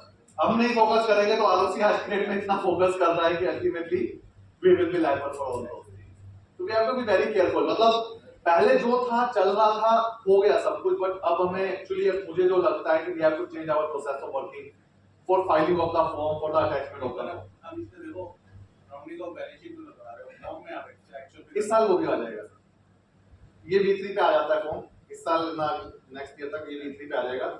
इसमें भी आपको ऑप्शन मिल जाएगा, जैसे एक्सपीरियंस में सेलेक्ट करते हैं ना कि 1000 में है, लैक्स में है, 100 में है, वैसे यहाँ पे भी ऊपर ऑप्शन आएगा, आप सेलेक्ट करो उसके बाद ये तो बेटर तो लैक्स में जाके करो ना सीधे। अब सर डिपेंड करता है, देखो कुछ को लगता है कि मैं 100 में ही कर लेता हूँ चल रहा है, जिनकी 100 करोड़ से कम वाली को लगता है 100 में ही कर लेता है, किसी को 1000, वो सबका अपना कंफर्ट है, जिसको जिसमें कंफर्ट आता है। नहीं वो इसलिए तुम्हें चलो मैक्सिमम लैक्स में करनी है ना। नहीं मैं आप उससे भी बढ़ रहा हूँ, आपको उसके बाद रुकना नहीं है, वहां से ऊपर आपकी मतलब मिनिमम 100 है, ऊपर आपकी ऑप्शन नहीं कोई लिमिट दी है ना कितने से कितने तक कितनी। नहीं, वो उसमें लिमिट ये दी है कि अगर 100 करोड़ से कम टर्नओवर है तो आप एटलीस्ट 1000 तक तो जाओगे, आप जाना चाहते हो लैक्स पे तो आपको कोई रोक नहीं रहा है, बट मतलब 1000 अगर 100 करोड़ से ज्यादा वाली है तो आप लैक्स से नीचे नहीं आ सकते, और ऊपर कितना भी चले जाओ नीचे नहीं आना है। गलती कहीं रहनी नीचे ना। हाँ तो गलती ना रहने के लिए लैक्स नहीं कर दो 100 करोड़ बदला। जैसे रिसेंटली एक दो केसेस आए जिस पर मेरे पास प्रॉपर बैलेंस शीट बनी है, प्रॉपर राउंड ऑफ हुआ है, बट उन्होंने गलती क्या कर दी 100 करोड़ नहीं ध्यान दिया, और वो जो उन्होंने 10 बैलेंस शीट 1000 की बनाई गैलरी भी 1000 में चली गई।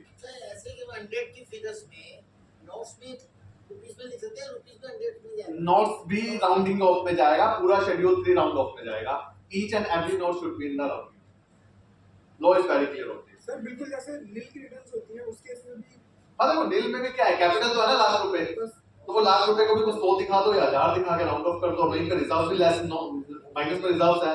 मतलब उन्होंने क्या किया है, राउंडिंग जो शेड्यूल 3 में अमेंडमेंट हुआ है ना, या ऑडिट ट्रेल की वजह से हमने बात की, इनके लिए कोई लिमिट नहीं रखी कि किस कंपनी पे है, ईच एंड एवरी कंपनी, चाहे आप डील की कंपनी हो या 1000 करोड़ टर्नओवर की हो, ये ऐसे प्रोविजन है जो सभी पे लगेंगे आज की डेट में, तो इनमें कहीं स्कोप नहीं रखा मिनिस्ट्री ने।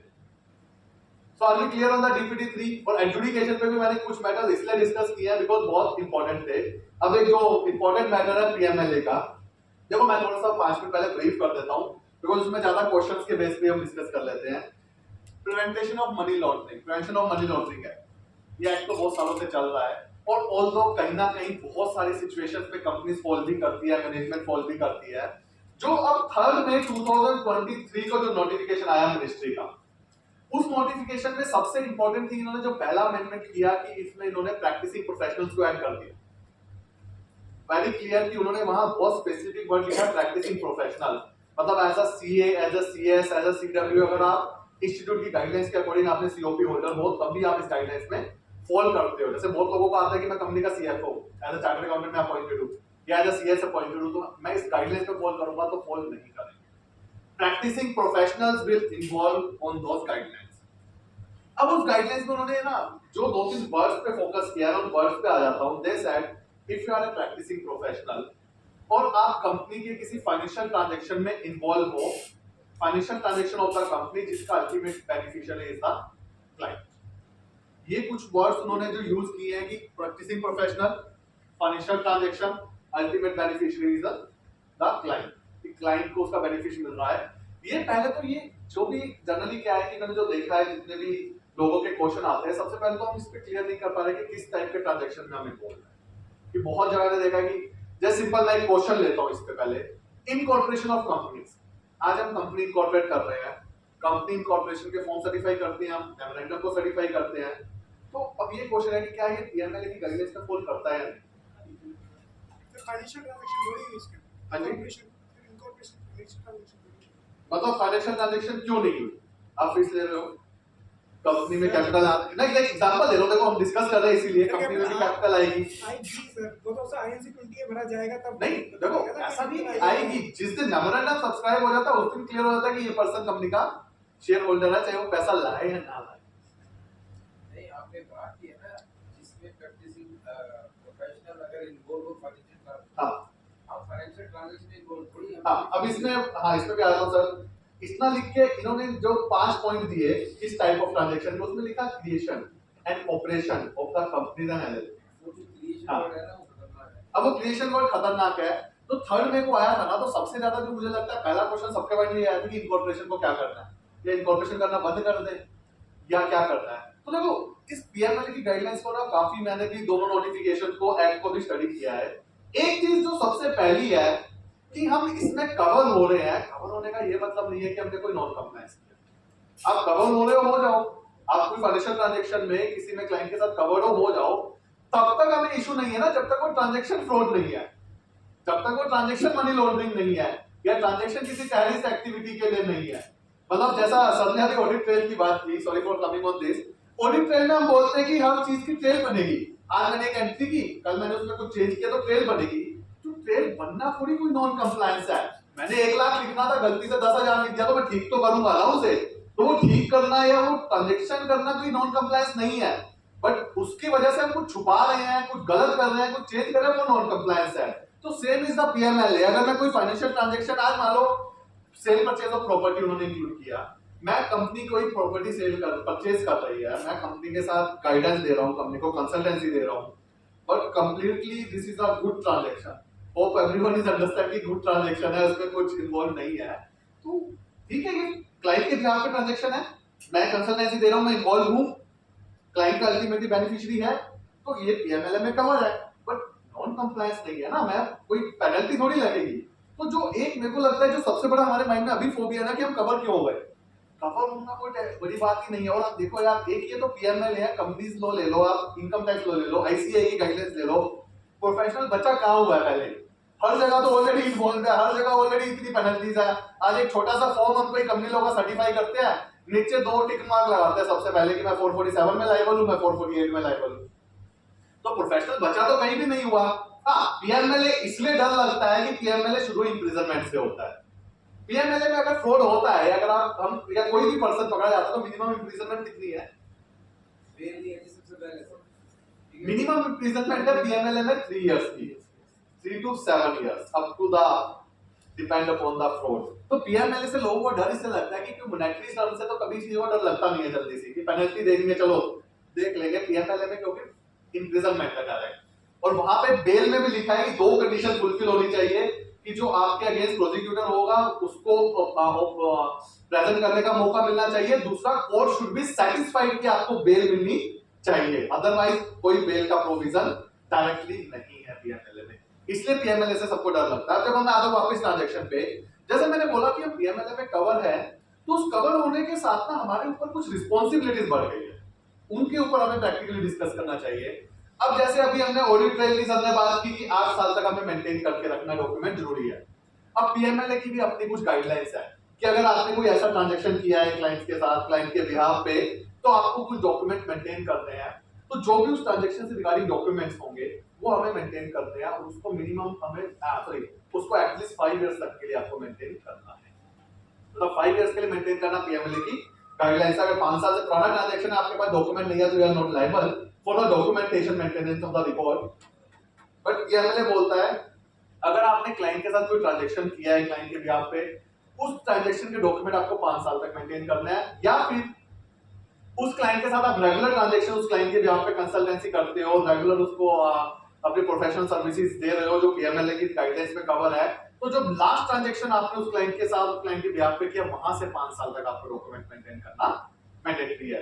अगर हमने एक सिंगल ट्रांजैक्शन किया है तो वो 5 साल तक करना है, और रेगुलर कर रहे हैं तो जहां से लास्ट ट्रांजैक्शन उस क्लाइंट के या क्लाइंट के बिहाफ पे किया, वहां से 5 साल तक हमें सारे डॉक्यूमेंट्स मेंटेन करना मैंडेटरी है। This is the responsibility of the on the person जो उसमें कवर होता है। अब जो पीएमएलए की 3rd मे की जो नोटिफिकेशन था, उसमें इन्होंने रिपोर्टिंग एंटिटी की डेफिनेशन में चेंज किया था।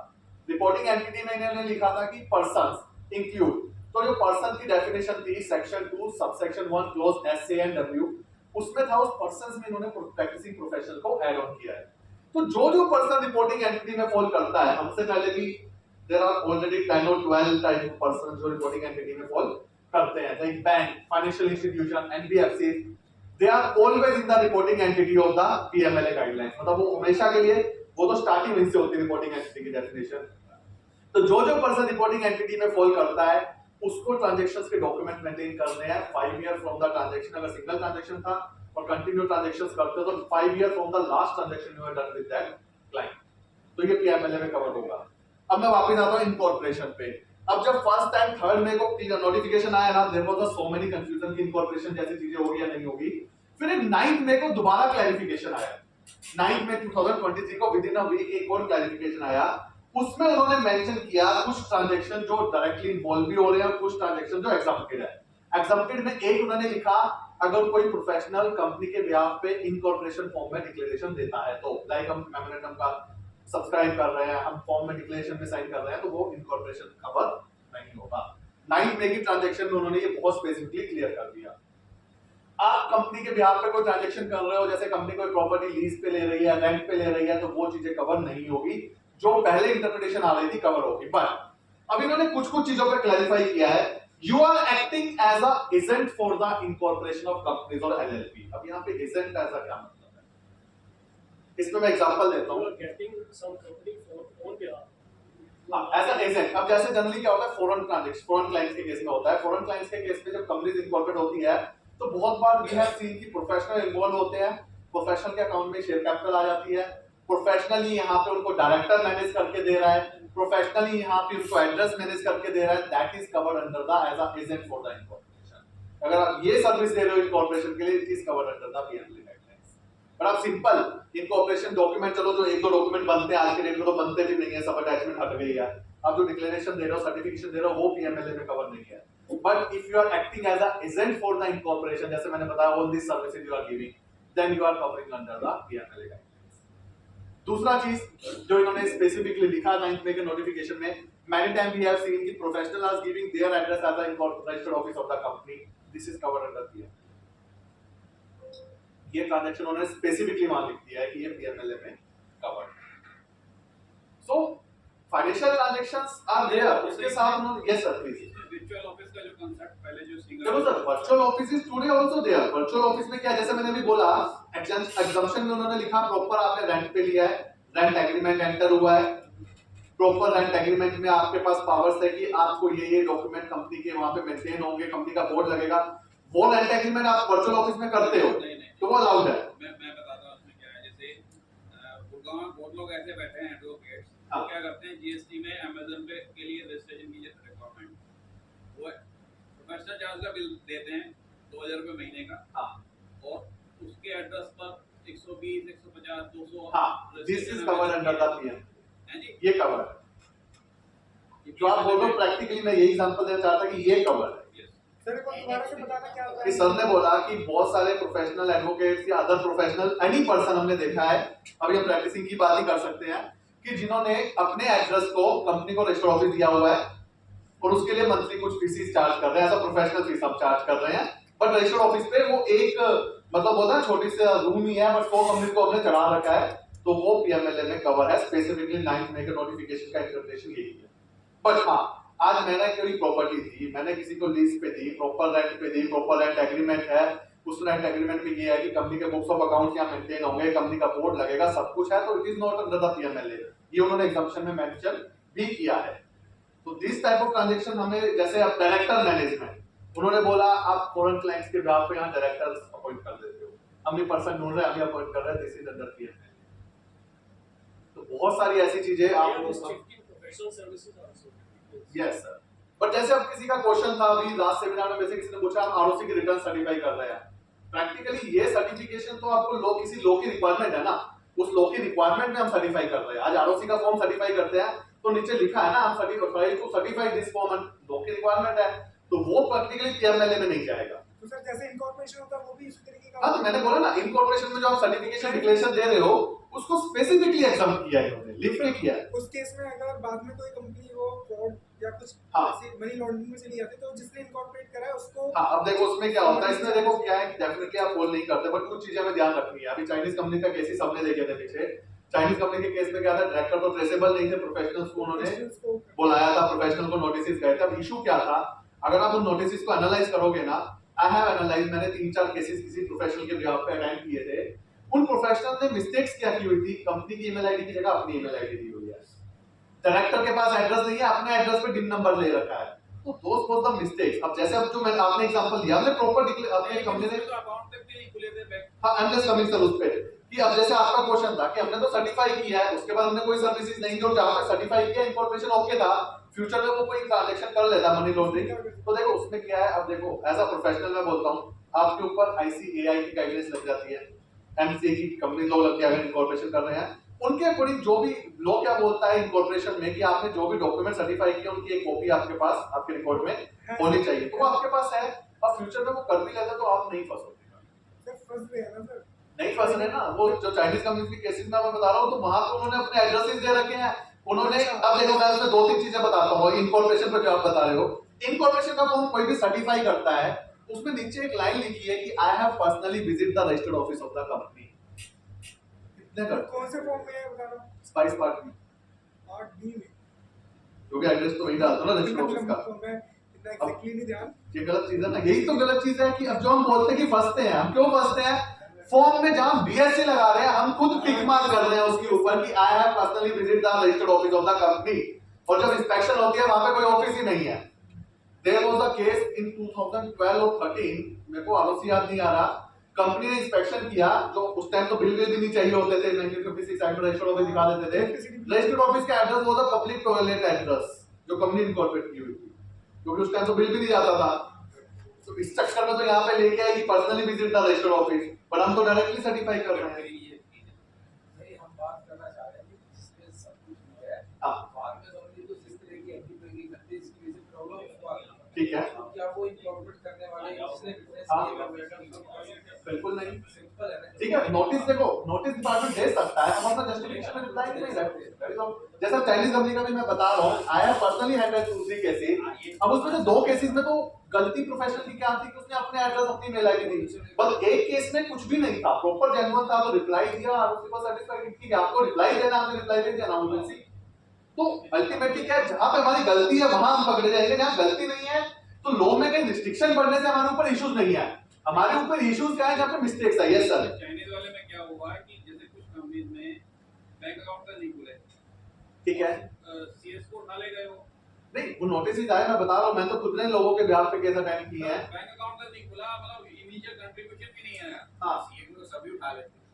तो इशू तो यही था ना सर, क्योंकि अब देखो मान लो नोटिस आया सीएसीएस को जो आप बोल रहे हो, अब उस नोटिस में जैसे मैंने बोला अभी, मैंने तो एग्जांपल दिया कि मैंने खुद ने 3 केस हैंडल किया, उसमें से एक केस में बिल्कुल सब ओके था, मेरे पास प्रॉपर सारे डॉक्यूमेंटेशन जिसके ब्याह पे मैंने किया सब कुछ था, तो और उसी ने जस्ट रिप्लाई किया, दैट इज ओके। उसके बाद वो देखेंगे क्या करना है, कब करना है, रास्ता कुछ नहीं है। बट जहां पे मैंने अपना ही एड्रेस दे दिया, अपनी ईमेल आईडी मेरी कंपनी की आईडी में चल रही है, that is a non compliance. या मैंने रजिस्टर ऑफ किया है, क्या होता है, हम मैंने दिल्ली में हम कंपनी इनकॉर्पोरेट कर रहे हैं, केरल में हम फॉर्म कर रहे हैं सर्टिफाइड, प्रैक्टिकली मैं बताऊं वो बहुत गलत चीज है। हम कैसे बोल रहे हैं कि हमने पर्सनली वेरीफाई किया ऑफिस, वहां पे ऑफिस ही नहीं है, और फ्यूचर में अगर फिर वहां पे, अब जैसे सर आपका क्वेश्चन था, इंस्पेक्शन होती है, वहां ऑफिस है ही नहीं, वहां तो कुछ भी नहीं है, मतलब वो प्लॉट है। मैं बोलता ये हो सकता है कि उस टाइम ऑफिस हटा लिया तो ठीक है, बट वहां पे है ही नहीं, प्लॉट है खाली, तो वी आर लायबल कि भाई तुमने क्या सर्टिफाई किया है। ये सिंगापुर में जैसा अलाउड है, सिंगापुर में कंपनी बनाओ, हाँ। यहाँ पे यहीं बैठे हुए डायरेक्टर ठीक है, कंपनी बन जाती है, वहाँ एक लोकल आदमी को एथोराइज करना पड़ता है, बैंक के लिए भी सारे काम करते हैं। एग्जैक्टली, है तो वो डायरेक्टर सप्लीसेटर हो गया ना हाँ। प्रैक्टिकली। हाँ बिल्कुल हो गया। वही कंसेप्ट यहाँ पर है, तो उसको पीएमएलए में कवर करते हैं। इन्होंने तो किया यहाँ पे, वो गला है यहाँ फ्रॉड ज्यादा होते हैं, यहाँ पे उन्होंने देखो सर क्या किया, मैंने कवर किया, मैं वापस वहीं आता हूँ, कवर होना कोई बड़ी बात नहीं है। अगर वो जो कर रहा है, जो पर्सन को कवर किया है, वो सब कुछ लोग के अकॉर्डिंग कर रहा है, कोई एंटी बैंकिंग ट्रांजैक्शन नहीं कर रहा, तो इशू क्या है? पर वो जहाँ कवर करना है, अरे हमें नहीं पता ना, इनकॉर्पोरेशन करते वक्त हमें नहीं पता। तो मैं बोल के ना इनकॉर्पोरेशन में इशू ही नहीं है भाई, बस रजिस्टर्ड ऑफिस वेरीफाई कर लियो। है ना सर, आरओसी से नोटिस नहीं आया, सीधा थाने से उनको फोन कर देते हैं। भाई वो ये इशू क्या है कि देखो, अगर आरओसी से या थाने से आया ना, तो आप उसको रिप्लाई तो दो। इशू क्या है कि कुछ लोग एज अ प्रोफेशनल लोग डर जाते हैं कि थाने से आ गया तो थाने से आना कोई बड़ी चीज नहीं है, we have to reply that. तो पीएमएलए में जो जनरल मैं बता रहा हूँ कि यही चीज है, until unless there is any hanky panky transaction और फाइनेंशियल ट्रांजैक्शन, बिकॉज़ उन्होंने बस एक ही चीज पे फोकस किया है, फाइनेंशियल ट्रांजैक्शन। पहले तो मनी इन्वॉल्व होनी चाहिए, क्लाइंट के बिहाफ पे वो ट्रांजैक्शन होना चाहिए, और आप एक प्रैक्टिसिंग प्रोफेशनल होने चाहिए, तभी इश्यूज है। वो इश्यूज भी तब है जब कोई ट्रांजैक्शन गलत है। आज मैंने प्रॉपर्टी डील करवाई लेकिन सब कुछ ओके था, तो गलत नहीं है, तो कोई इशू नहीं है। ये जो प्रॉपर्टी आपने बात की, बार-बार इस चीज के लिए हमारे देश में ये अभी हो सकते हैं। बिल्कुल अब सर। आप मेरा एक प्रोफेशनल से इन्वॉल्व है प्रॉपर्टी। अब मैं इसमें आ जाता हूँ सर आपके लिए। बी पार्ट ऑफ व्हाई हाँ, अब मैं बोलता हूँ सर, इसमें मैं इसी सॉरी एक और इसमें मैं ये आता हूँ, मेरे क्लाइंट ने कोई डील किया, उसने मेरे से कंसल्टेंसी ली, जितने भी मेरे पास आज तक उससे मेल आए हैं, जितने भी उसके मेरे पास कॉल्स आए हैं या व्हाट्सएप आए हैं, उसमें कभी भी उसने ट्रांजैक्शन दी की मेरे को बात ही नहीं की, उसने मेरे को नहीं बताया, उसने हमेशा एक ही बात की, तो ठीक है, तो फिर हम बचे हुए हैं। इशू तो वही आता है ना कि मेल पे पढ़ाया तो कुछ ना कुछ ट्रेल में निकल गया, व्हाट्सएप पे कभी आया था वो ट्रेल में निकल गया, तो वहां पे फिर आप मना नहीं कर सकते। तो ultimately as a professional responsibility on me कि ट्रांजैक्शन या तो सही हो और गलत हो तो मैं इन्वॉल्व ना हूं कहीं पे। सर व्हाट्सएप की जो चैट्स होती है उसको भी कोई एविडेंस ले सकते हैं? बिल्कुल, ये अभी निकाला है इन्होंने एक मैटर में पूरा, व्हाट्सएप की चैट्स को हाँ पूरा निकला है। कहते हैं ये एनक्रिप्टेड होती है लेकिन निकल जाती है। Thank you so much everyone. for the patience listening because इस टाइम बैठ के अगर कोई सेशन आप लोग अटेंड कर रहे हो तो thanks, I am really thankful to you. Thank you, Nivesh, for deliberating so nicely and elaborately basically. मैं बार शुरू में कहता रहा DPT3 अगर तुम्हें बचेगा तो करेंगे, पर आपने तीनों ही कवर कर दिए. वैसे ज़्यादा अच्छा हमारे लिए है ना? Naresh, Ovina, feel free to present moment two.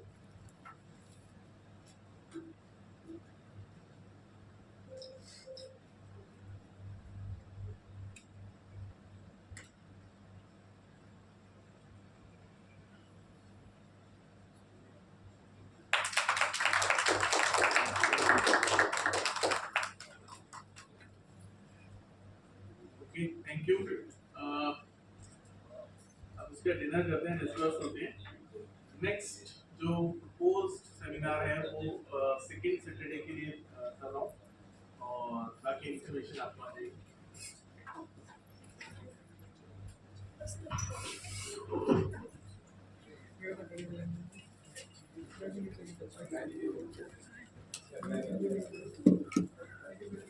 Your presentation was very good. It was like the advocate rather than the doctor. Thank you so much.